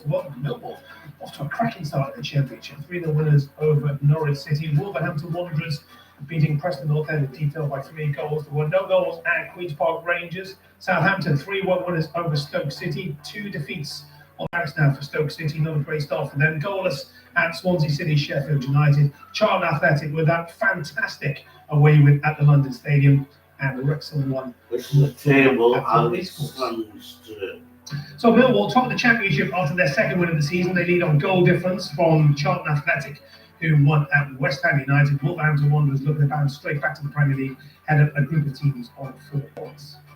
West Brom 1, 3-1. Southampton picked up their first points of the campaign at home to Stoke City, but they're still got on the table because of their pre-season points deduction. Stoke City, along with Lincoln City, Preston North End, Norwich City, also all lost today, still looking for their first points of the season. League 1. In League 1, FC Wimbledon 0, Reading 0, Bromley 1, Cambridge United 1. One of our featured matches in that division today. Doncaster Rovers 0, Barnsley 0. Leicester City 1, Burnley 2. Welcome to League 1, Leicester City. Luton Town 2, Notts County 2. Terrific game there at Kenilworth Road. MK Dons 1, Huddersfield Town 1. Peterborough United 2-1 winners over Mansfield Town. Good win for Oxford United. They managed to hang on at Stevenage. Stockport County 1, Blackpool 2. Leyton Orient 2-0 winners at Wigan Athletic, and All Square and Wood Wanderers to the Park Car. So Bradford City sit on top of League 1. Without conceding as well. Great start for them. Huddersfield Town, who lead after the opening round of fixtures, were held to a draw today. They go second. At the bottom, Wigan Athletic on the table. The only League 1 team yet to pick up a point. AFC Wimbledon, Barnsley, Doncaster Rovers, Plymouth Argyle, and Reading all drew today to get their first points on the board. League 2, Leicester. League 2. Into League 2, Bristol Rovers 5, Newport County 3, 8-goal thriller earlier today. Colchester United 2, Oldham Athletic 1. Fantastic start for Crew Alexandra this season, beating Northampton Town by 1-0. Exeter City 2, Accrington Stanley 0.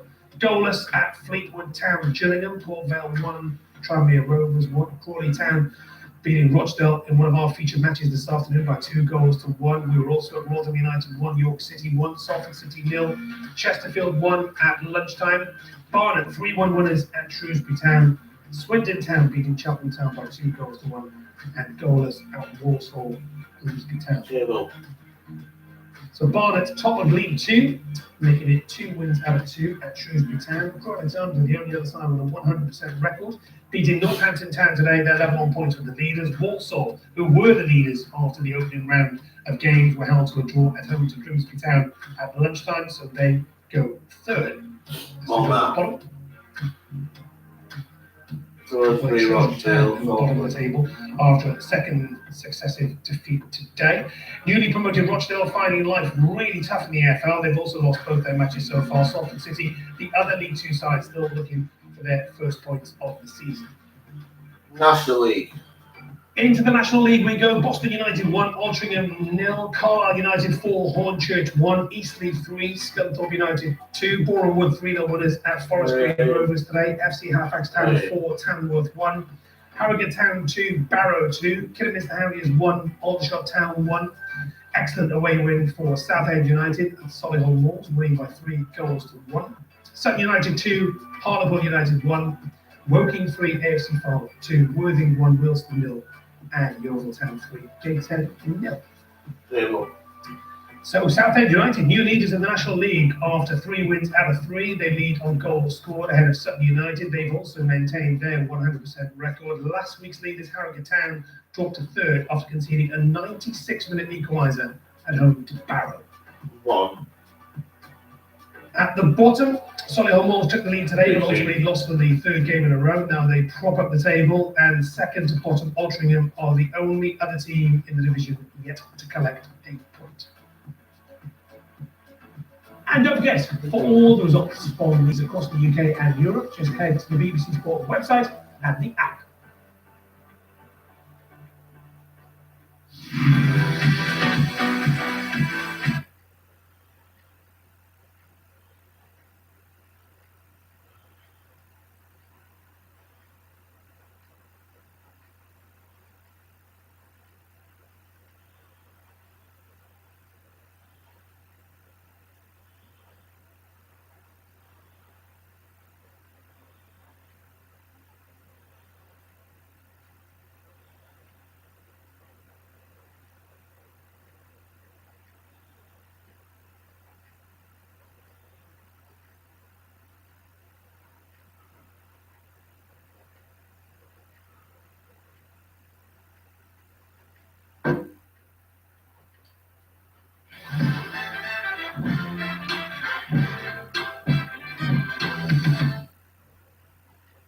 You know what you're getting with a wedding.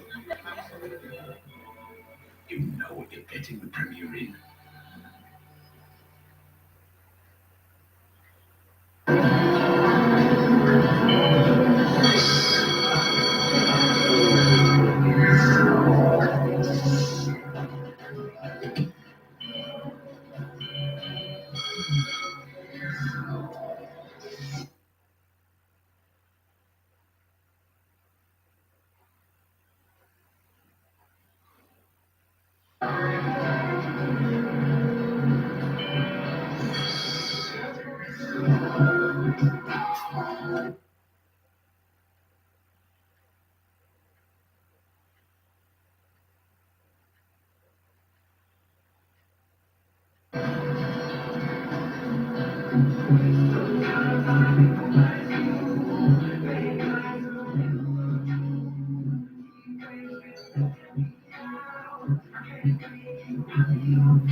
first target is to make sure that we regain the status in the Premier League. We want to be a Premier League club again next year. We want to take this club on to better things, but we know that starts by staying in the Premier League again. Historically it's very difficult for that second season, but so we want to make sure we achieve that target, and then from on, I think everyone will be honest. We want to get to a better place. We want to push higher, but we know that first goal, and once that could be achieved, then we think about everything else. What's it like with those away fans, especially when you get a winner like that and the away end? I mean, serious limbs. Yeah, it's special. I've said it since I've joined. The fans are amazing, and they do push us on that 5% at the end of games when it's needed. So to enjoy those memories, I know it might be the bit of a short travel for them, but yeah, for them to enjoy the first away day of the season is a special moment. Well done today. Congratulations. Hopefully we can chat to you again on Final Score throughout the season. Thanks, Ethan. Perfect. Thank you very much. Cheers, guys. Nice to talk to you. Thank you very much indeed.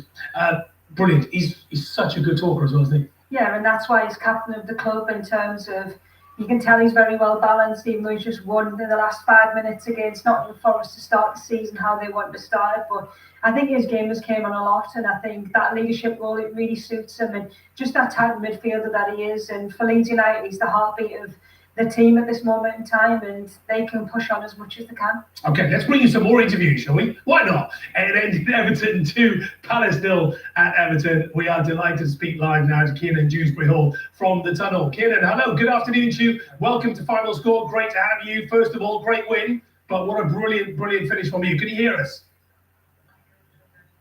Oh wait, I can hear you now. Yeah, you can. Hey, great stuff. Fantastic goal, great finish. Oh, thank you very much. Yeah, it wasn't bad. As soon as it came off my foot, I thought I was got a chance. So yeah, a second later I was celebrating. So yeah, it wasn't. Yeah, terrific stuff. What's the atmosphere like in the squad in the build-up to the start of the season, Kiernan?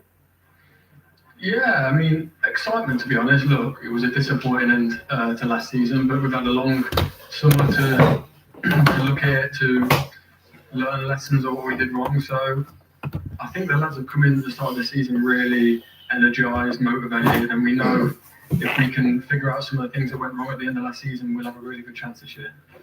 Keenan, it's Steph Horton. Congratulations on what a fantastic goal. Is that, from a personal point of view, something that you want to keep adding to your game, is getting around the box and getting them sorts of strikes away?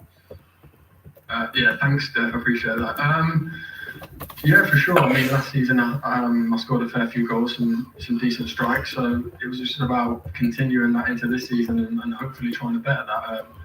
I feel like I'm getting in more advanced areas in the last couple of years, and I know I can have the quality if I get a bit of space around the box. So I'm working hard every day in training, finishing practices, crossing and finishing. So it's nice when you do all that practice and it comes off in a game.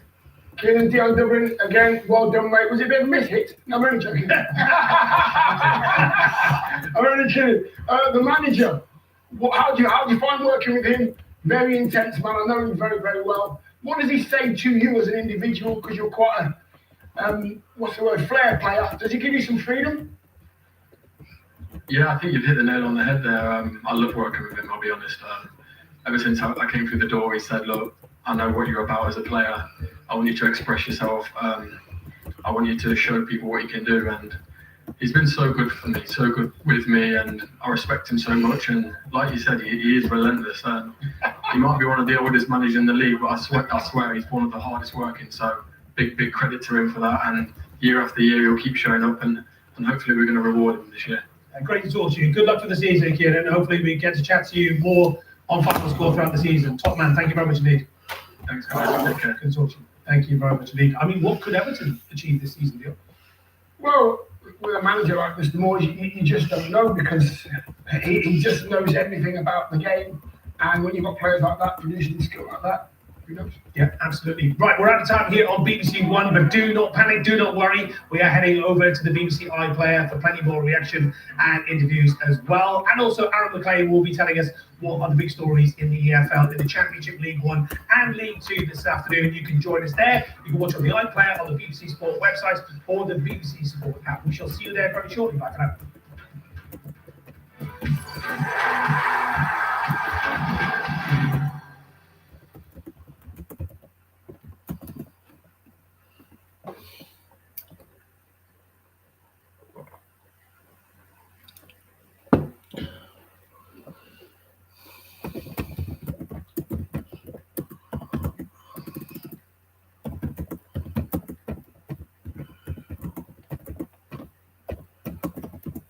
Welcome back. Let's bring you some more reaction from Portman Road. It finished Ipswich Town 2, Sunderland 1. Let's get some reaction from the winning goal scorer, Jack Clark.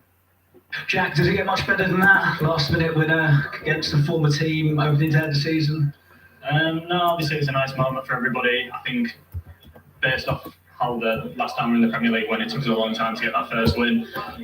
So it's nice today to obviously kick-start with a win and try to use that momentum and confidence and that sort of self-belief we had before the season to just keep snowballing.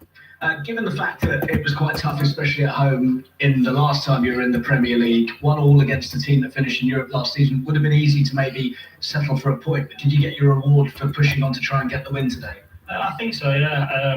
The gaffer's obviously tried to install us for 7 weeks. As long as we stay in games, we're always going to have opportunities. And we know the level, it's a ruthless league. Like, you saw it get a half chance, Sunderland get a half chance in the first half, the free kick, puts in the top corner. Like, that's the level we're sort of playing at now. But we've just got to be difficult to beat and hope for opportunities, and one came today. Lovely finish from you. And then when you were watching from the bench, you saw Julio and Cisse and what he's all about. It wasn't his goal, but he was the architect of that for Emerson, wasn't he? Yeah, we saw obviously when he came on loan last time the quality he's got and what he can bring to the squad.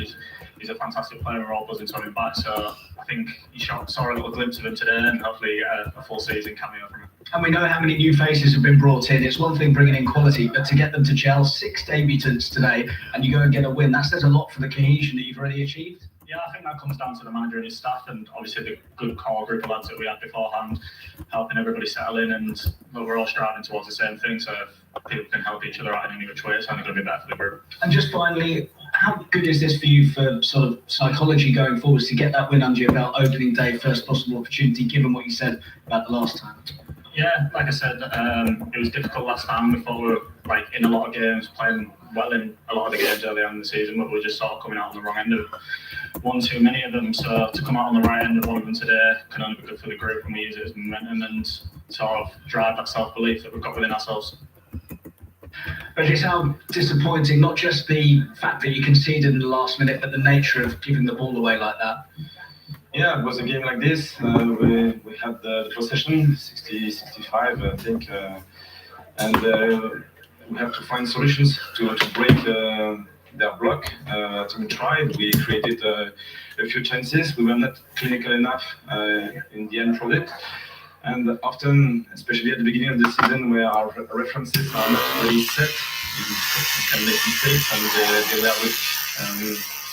they were really good at exploiting mistakes, and they scored twice. Did you put it down to a little bit of rustiness when you make mistakes like that in the first game of the season? Yeah, it's also the case. Not universal, but today it was massive because of the consequence. But this is the Premier League. It's ruthless. We know that we have quality in every team we face. They were well organized, including at this stadium, the atmosphere. So it wasn't a surprise. But now it's a question of quality. We have to lift our level when we are in this situation. Last season we struggled at times, and so it's still something to improve, and I hope it will be the case soon. I guess Ipswich have sort of done what you did last season in the sense that they've maybe surprised a few by getting a win so early on in the season. Yeah, winning is important, but it's also about the style of play, and I think it's fair to say that it's a good strategy in the Premier League. Try to protect your goal, be compact, be narrow, and when you get an opportunity, try to explore the spaces, and they did really well this part. Our regret is more about us because we made those mistakes rather than something really well organized from a recovery regain point of view, but it is what it is. Looking at one of the positives, Angulo's first goal for the club and some strike as well. Yeah, absolutely. Good goal, nice goal. Obviously, we are still disappointed because of the defeat, but we have to go forward. And just finally, the mistakes are one thing, but in terms of the general style of play today, was there anything that particularly worried you? It's the process. In the Premier League, you have to master different phases, and I think this one is not the easiest one. It's hard to score. I repeat, especially at the beginning of the season, when our references are not really so clear, I would say, and you make small mistakes, and it's hard to manage the counter-attack. We are probably a bit impatient, but we learn from the experience. Thank you. Yeah, it's really disappointing for Sunderland, Steph, but you have to say that Ipswich Town hung on in there. You know, it was end to end, wasn't it? And perhaps Sunderland, if they defended better, as Dion said, if they hadn't lost the ball in that position that led to the goal, they might have got away with the point. Yeah, definitely. And I think I don't want to take too much away from Ipswich because first half they defended very well. They limited Sunderland to a few chances, but I think second half was a bit more of an end-to-end game. I think both teams were really going for it, and Ipswich took the chances when they needed to, and that's what you need to do in this league. So for me, I think Ipswich will go away from this game really happy. Great start, 3 points. Sunderland disappointed because I think the goals are really avoidable, but I think in general, the overall play of what Sunderland have brought, you can see they're trying to implement this style of play that they carried out from last season, and Sunderland will be okay because of the quality of players that they have, but Ipswich will be delighted with their start of the season. And let's not underestimate, Dion, the power of winning your first game, and also they say, don't they, win your home games as well. Yeah, make life difficult for your opponents when they come to your place. Sunderland beat West Ham United last year. Yeah. On the opening round of games, Leeds beat Everton, and it could just give you that little bit of confidence. Yeah, a little bit of a lift. They would have. They were kind of surprised actually that they won the game because they were gifted 2 chances. Sunderland, on the other hand, like Steph says, there'll be a little bit of positivity there as well because the performance itself was good. If they say, right, let's just cut out the silly mistakes from the back and make sure we play the right pass at the right time, they'll be okay because they created lots of chances. So shot themselves in the foot today. But I think going through the season, there'll be a lot more potent than that. The last time Ipswich were in the Premier League, they won 1 home game, that was against Chelsea, so they've already done as well as that year by getting that. This season. Yeah, better this season. They will, absolutely right. And do you expect Ipswich Town to kick on from here, given what you've seen today? I think this will give them a huge confidence boost, and I think when you're a newly promoted side, you need to have your home form at the best you can do and create a little bit of a fortress and a little bit of a siege mentality where it's your team and your fans that are against the rest. So you've got players like Enciso who are special. You can see that he can change the game and in one moment, in one dribble, in one drive, and I think you need them types of players, and especially the likes of Jack Clark coming off the bench. Being able to have that strength and depth is something that Ipswich will probably want to do over the next 2 weeks. Let's show you some numbers about sides that have had a good season in the Premier League and then also struggled in the second season as well. So let's call it top half finish, first season, relegation in second. Ipswich Town, first season, 2000, 2001. They had a very good team as well. There's some really good footballers in that side. They finished 5th, and then look what happened then. 2001, 2002, finished in 18th. And then you had Reading in the first season, 06, 07, 8th. And then 18th, Birmingham City, of course. I remember that season very well. 2009, 2010, finished 9th. 2010, 2011, finished 18th. And then Sheffield United, 2019, 2020, finished 9th. And then the second season, 2020, 21, they finished 20th as well. So it just goes to show, when you look at the numbers and you look at the stats, although you have to bear in mind the game has changed somewhat since those dates as well, and also Sunderland have got a good squad, it can happen.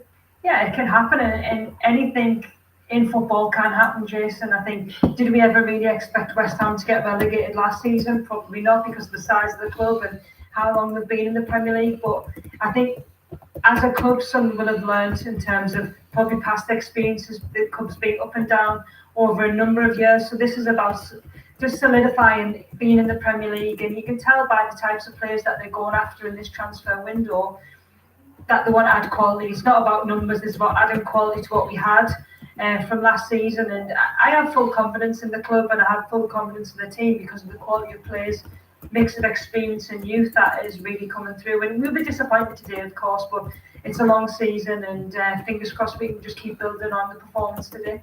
I do have one follow-up question for Dion on Sunderland. The difference this year will be, though, Dion, I'm acutely aware that Steph is a Sunderland fan, and that mug is very close to her.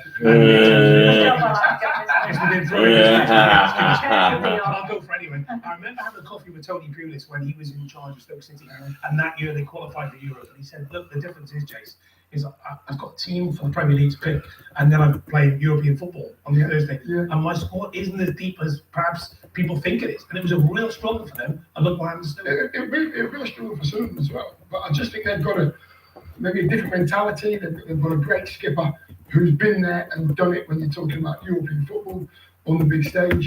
They've got good players. They've got a good defence. Even though they made mistakes today, they've got a good defence as well. I love Badal. I think he's a very, very good, steady player. Very vocal, organises things. I don't think they'll struggle because they'll know what to do to make it better, and they'll know what to put it right after the mistakes they've made today. So I don't think I'll worry about them. Great stuff, Neil. Great stuff. Thank you very much. Let's take it back to Ipswich Town and hear from Gary O'Neill. Gary, congratulations. Was that reward for still pushing on for the win right at the end of that game? Yeah, you know, we were never going to settle for 1-1. Obviously, 1-1 wouldn't have been a terrible result for us against a good Sunderland side. But yeah, we were still trying to get up the pitch. We were still trying to get pressure on the ball, and for a goal to come from a pressing phase that late in the game shows sort of the togetherness and the fitness and the work rate of the players. The subs really helped, fresh energy. 3 of them, maybe 4 of them involved in that pressing phase at the end, which I don't think we'd have been able to do if we'd have had the starting 11 still out there. So it's going to take everyone at this football club, everyone in that dressing room pushing together all the time to get us results like today. And that's the plan. That's what we plan to do. So pleased. I thought we deserved to win on the balance. I know that Sunderland would have had a bit of the ball, but they score a world-class goal to get them back in it. Sort of welcome back to the Premier League, that one. But really pleased with the players. I thought they were excellent to that. Some people focus on the Sunderland errors, but I think you picked up on it. It's the pressing from your players that forced the mistakes. Yeah, we tried to get the ball to that side of the pitch all afternoon. I think if you watch all of our pressing phases, there'll be some we don't get right, but we tried to get the ball to their left, tried to jump on, tried to be aggressive while giving ourselves enough cover. So obviously, Robbie at the top is always a threat. So and I thought it worked well. And for it to be still functioning at that stage of the game, for the subs to come on and know it that well, and then for us to be able to punish them. So no point pressing if you're not going to be able to punish them, and they did. So I thought both goals showed. The second one obviously a bit more team understanding, and the first one just unbelievable quality from Julio. A lot of attention on all the signings that have come in. How pleased are you with the cohesion that you had from a lot of those new signings? 6 debuts today. Yeah, I think I was pleased with so many, and I think the lads that have been here a long time and maybe have suffered the last Premier League campaign, for them to step up the way they did. Jacob Reeves, Leif Davis, Dara, our captain. I mean, he was excellent. Dara at the end of the game to block things and to keep pushing the group. Tuba when he came on. So some excellent performances, very, very good. And of course, the new lads brought some extra quality for us, which we hope they would. Still only it's 1 win, so no one in there is getting carried away. But pleased with what I saw. The sort of togetherness of the group is what's going to get us through this year. You see how hard it is to win Premier League games. We need to find a way to win enough of them to make it a successful season. The only way we do that is not with individuals, just with us all pushing together. Great one for Ipswich Town. In the Championship this afternoon, West Ham United were beaten 2-1 at home by Charlton Athletic in front of 62,500 at the London Stadium. Not a great start for the Hammers in the Championship. Mike Williams, 1 point first 2 games. How did that go down with the crowd? Badly. I think 1 point from 2 games, as you say, not the form that will get you promoted straight back to the Premier League. And the home fans leaving the London Stadium after the first home league game of the season are pretty angry. Have to say, though, this was a cracking game of football for the neutral. Charlton hanging on to claim a famous 2-1 win. This was actually a first league meeting between these two sides for almost 20 years. Definitely worth the wait. Charlton captain Lloyd James fired them into the lead with a bicycle kick after just 6 minutes. They then doubled their lead on the break in the second half. The impressive Tyrese Campbell slotting home in front of the delirious travelling fans. West Ham did rally, finally pulled one back with 15 minutes to go, on loan signing Joel Perreault from Leeds, firing into the roof of the net. Then the moment of real drama in injury time. 2-1 up, Charlton still leading, but West Ham awarded a penalty after Connor Coventry was adjudged to have handled the ball in the box. Upstairs, Tati Castellanos, but the Argentine hit the post. It was a poor penalty, you have to say, very slow. Many people in the press box, and I think a lot of West Ham fans asking, why did Castellanos take the penalty in the first place? Jared Bowen was on the pitch. Why not give it to Perreault? He'd already scored one this afternoon, but it was Castellanos who missed the penalty and the chance for West Ham to grab a share of the points, and Charlton hung on for a famous 2-1 win. And West Ham and Nuno Espirito Santo with plenty of work to do, as you say, just 1 point and winless from their first 2 games in the Championship. Mike, thank you so much. An excellent analysis from Mike, because Mike raising that point about Jared Bowen possibly taking a penalty. You know, Perreault, we've seen him score penalties in the Championship as well for his teams, and you have to wonder why.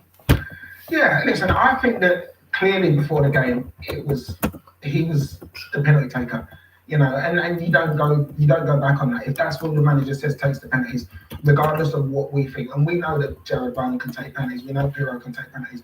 I'm sure he can as well. I'm sure he's taken penalties before, and if that goes in the back of the net, nobody talks about it. So the problem you have is you shouldn't be relying on a penalty kick right at the end of the game to get something out of the game. Not when you're West Ham United in the Championship. So I think that's where the frustration is.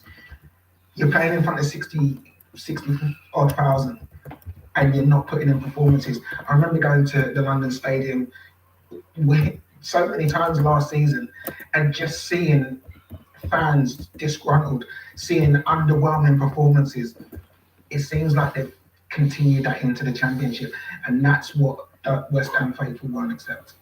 Right, looking at the Championship at the moment, then, given the games that we've seen already at lunchtime and today, who's had the best day, would you say?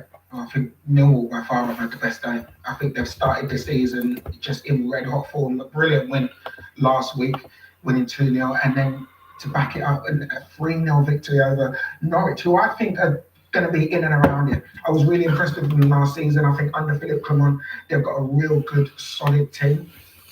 Start the season really struggling, but for Millwall, a fantastic performance, overrunning teams. They look strong, they look powerful. Defensively, 2 back-to-back clean sheets and scoring goals. So by far, it's Millwall. Many of the pundits have been talking about Borough because obviously they had a good start last week and they fought well, but not the best start of the season. Well, I think on paper you'd say Middlesbrough because they've spent a lot of money.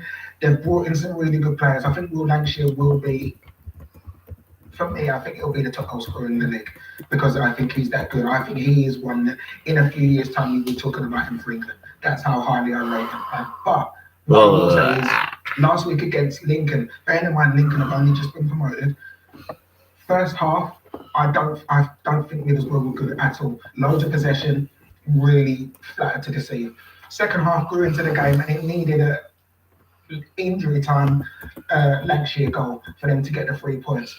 So they've come unstuck and they've ended up falling on the wrong side of the result. After leading the game, they then go and lose 2-1. So I think that there's a lot of things that need correcting, and Kim Hellberg will know that. Yep, thank you very much. Right, Nottingham Forest 0, Leeds United 1. It finished at the City Ground. Let's hear from the Leeds boss, Daniel Fogg. Daniel, congratulations on the win. The first Leeds manager to win here in the top flight since a certain Don Revie. You're in very good company. Yeah, so we have a chance to win some titles anyway. That's a good sign. Today's performance, it was nip and tuck all the way through. You left it late. Anton Stack has that in his locker. When he stepped up to take it, did you fancy his chances?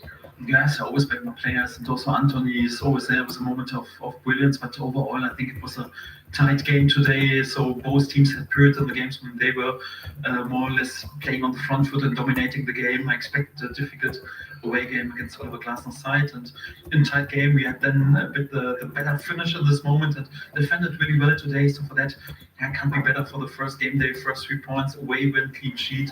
I'm very happy and have many compliments from the players. And in that defence today, Daniel, you had a defender making his first appearance, a goalkeeper making his first appearance for you. And as a unit, how pleased were you with the way that they tackled today's game? Yes, very happy because they have big footsteps to fill. Cardano was excellent for us last season, and James Trafford is of course a player full of potential, but he hasn't played that many games last season, at least not on Premier League level, so huge pressure on him. I think he was excellent. Also his whole appearance on the pitch, and the same for Tarek. Our vice captain Pascal Struik, probably our most consistent defender last season. We missed him. He was very experienced, 100 Premier League games, and this young lad comes in more or less first game day on British football and delivers some difficult away ground.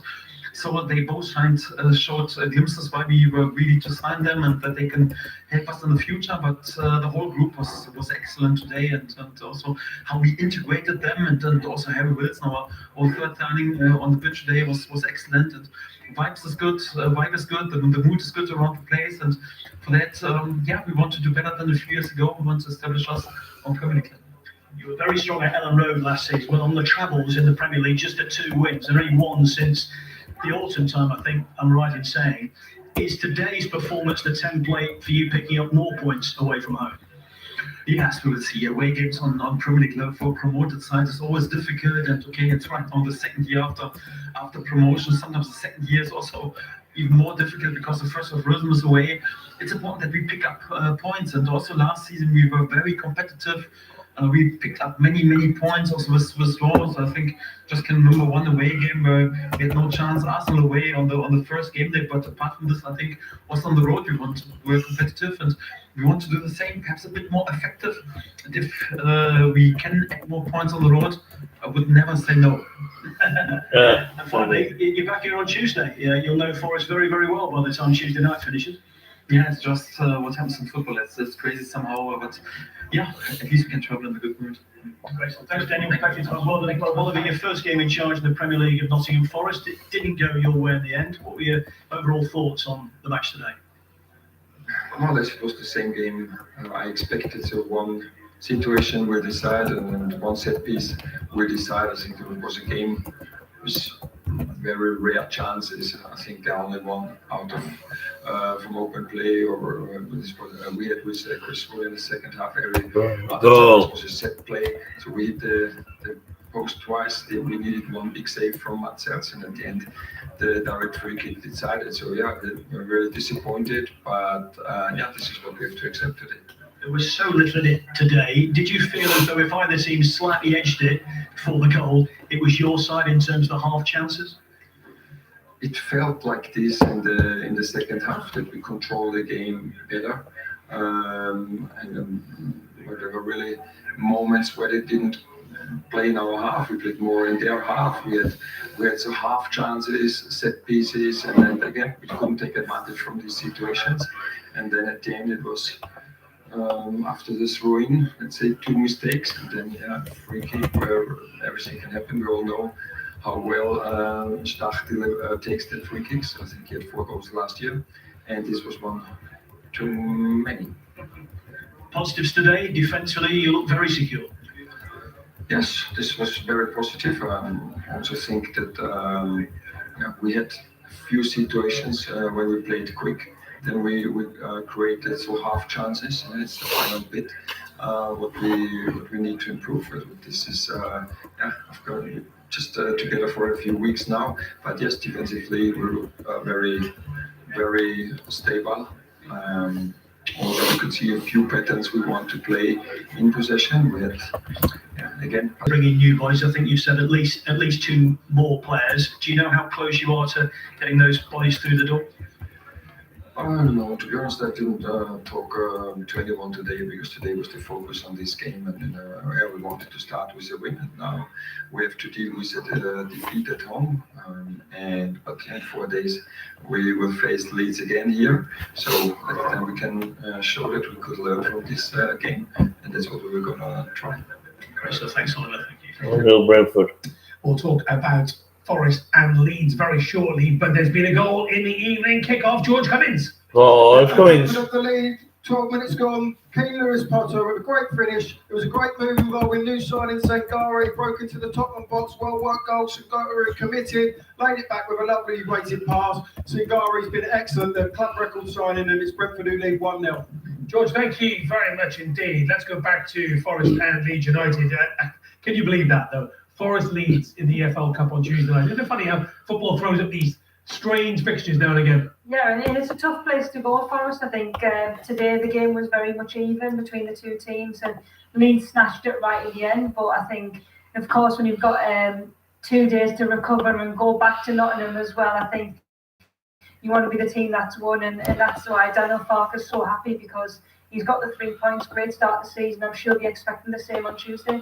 Looking at the fixtures, Dion, you look at their next league fixture. It's Brentford at home for Leeds United, week Sunday. At Leeds, yeah. And then it's Brighton away, which is, okay, tough game. Then it's Newcastle, and then it's Palace before they play Manchester United and Arsenal. Not a bad set of fixtures, Yeah, on paper, yeah. You think, well, they've got a great chance, but from what we've seen of Brentford so far tonight, they look okay. We've got them on the screen up there. They look good, playing some really good football.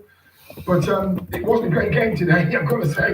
It wasn't a great game. It took something special to split the... They won't get, will they? No, absolutely not. And if you can get over the line, get yourself some points, bit of confidence, confidence on the training ground.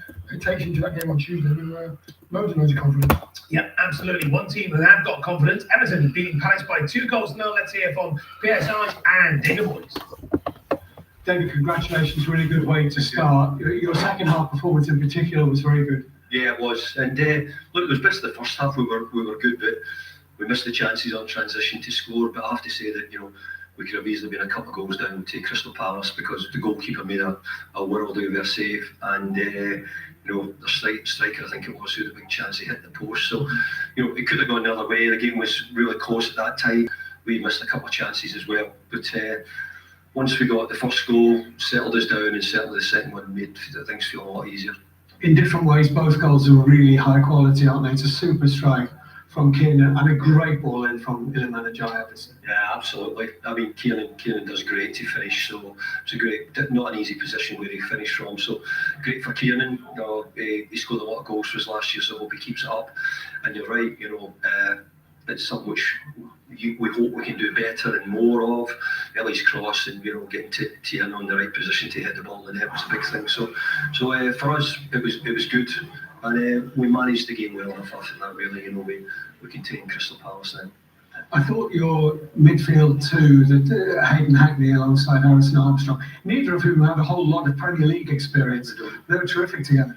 Yeah, they've done great. I mean, look, Harrison's 19-year-old young midfield player, and he's making his way. And obviously, you know, maybe with other people fit, he wouldn't have been getting as many opportunities, but he's been getting them, and he's certainly earning his right to be in the team. That's for sure.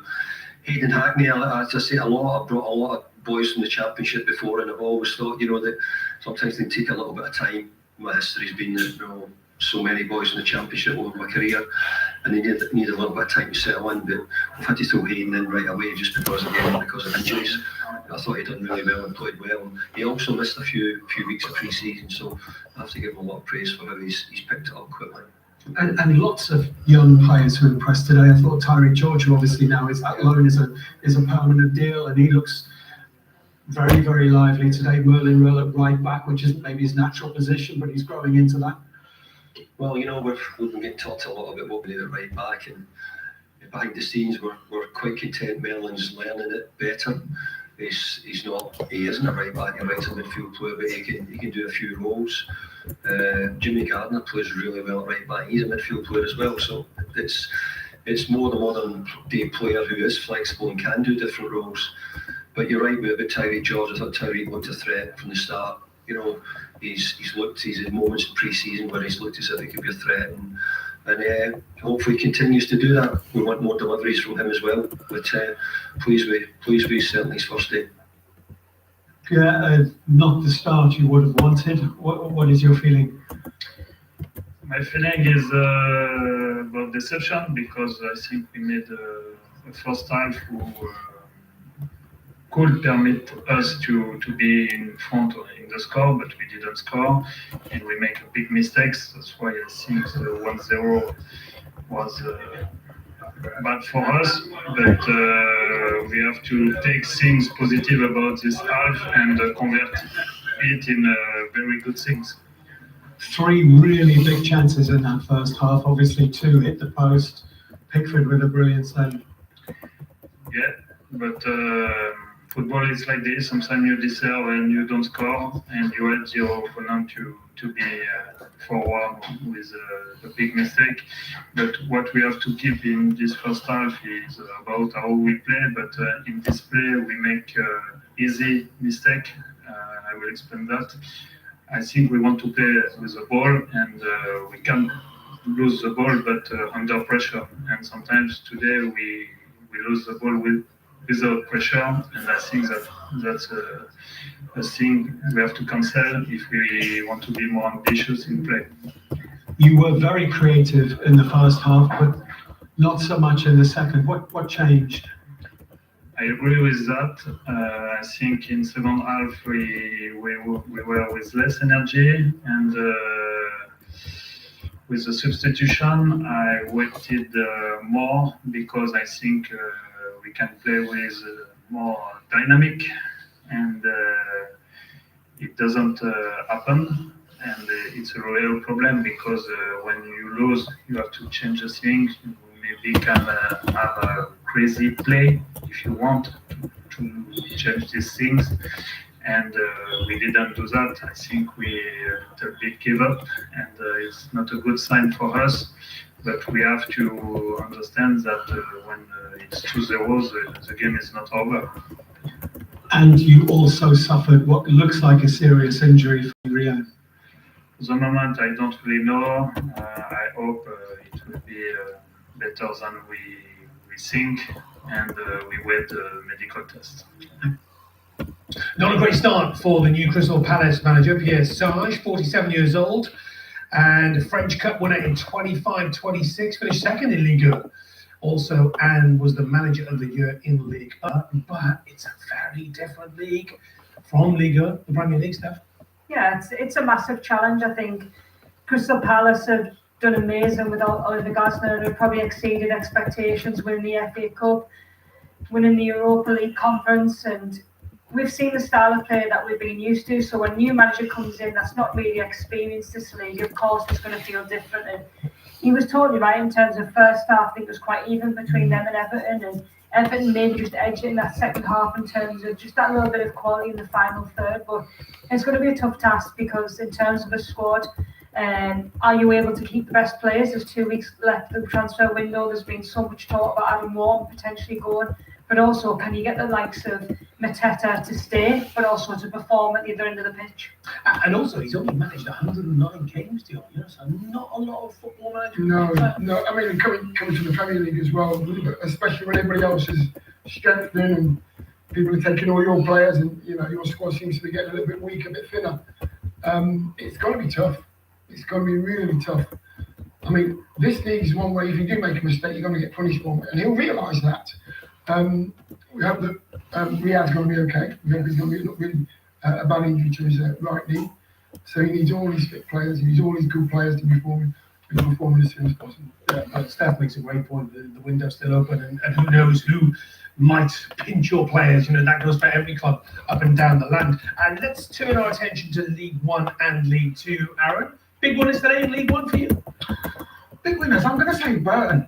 And they beat Leicester. Leicester going for a woeful patch, you've got to say. In 2026, they've only won 2 out of their last 12 home games. So it doesn't matter whether or not they're in the Championship or as they now find themselves in League 1. It just doesn't seem to be happening for Russell Martin and his side. But on the flip side, Burton finished 17th last season. To go to Leicester and to get that win, they're now unbeaten in their opening 2 games, 4 points on the board. And they can start looking up, and think, do you know what? We can start to build on this. Fantastic result for them. Bradford sitting top of the league, one of my former clubs, beat Sheffield. No, you don't, sir. You walked into that one. He's had a few clubs himself, hasn't he? You two can't lose on a Saturday afternoon. No, we win most of the games.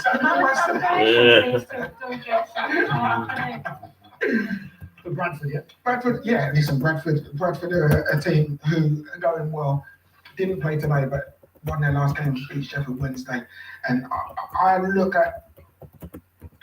just look at Bradford and think that for the size of the club, they need to go on and get promotion. Last season just fell short in the playoffs. I think this could be the season that they... Because last season, do you remember towards the end of the season, there was lots of fighting talk from Bradford City about, we're going to push for automatic promotion. Yeah, and you've got to credit how far they've come. You have to credit how far they've come. But I think that this needs to be the season that they use the Valley Parade to their advantage. What's the headline from League 2? League 2, and let me just get that up because I just had it. Barnet. Barnet are my tip for this season. I think Barnet are going to get promoted. They're now back-to-back wins and looking really strong. Okay, good stuff. Right then, in the Scottish Premiership, the Dundee Derby is just underway. Kenny Crawford. Yeah, 0-0 at the moment between Dundee United and Dundee. Fast-paced, frenetic, but not many chances just yet. Dundee United, the hosts, have been doing most of the attacking. Dylan Tate, their 24-year-old captain, back from suspension, has looked lively as he tries to break the lines with his forward incisive passing. But at the moment, despite 14,000 hopeful fans, there are no goals. Dundee United 0, Dundee 0. Thank you, Kenny. Right, let's bounce around the table. Steph, who are your big winners of the day? I have to say Hull and Ipswich. Hull City and Ipswich Town. Deal Dublin. I'm going to go for Ipswich, yeah. I think I want to win to start the season, really for them. Yeah. Aaron White. Hull City. Hull City. Yeah. I knew that was coming. Funny enough, Ipswich are one of our former clubs. Can I just say, it's been lovely to see you all today. Lots of smiling faces. Football is back. Thank goodness. My thanks to Dion, Steph, Aaron, and our team of reporters around the grounds. Don't forget, Match of the Day for all the goals, insight, and analysis. 10:20 on BBC One. We shall see you next week. Football is back, everybody. Hey. And that's why we're so happy. Bye for now. Bye.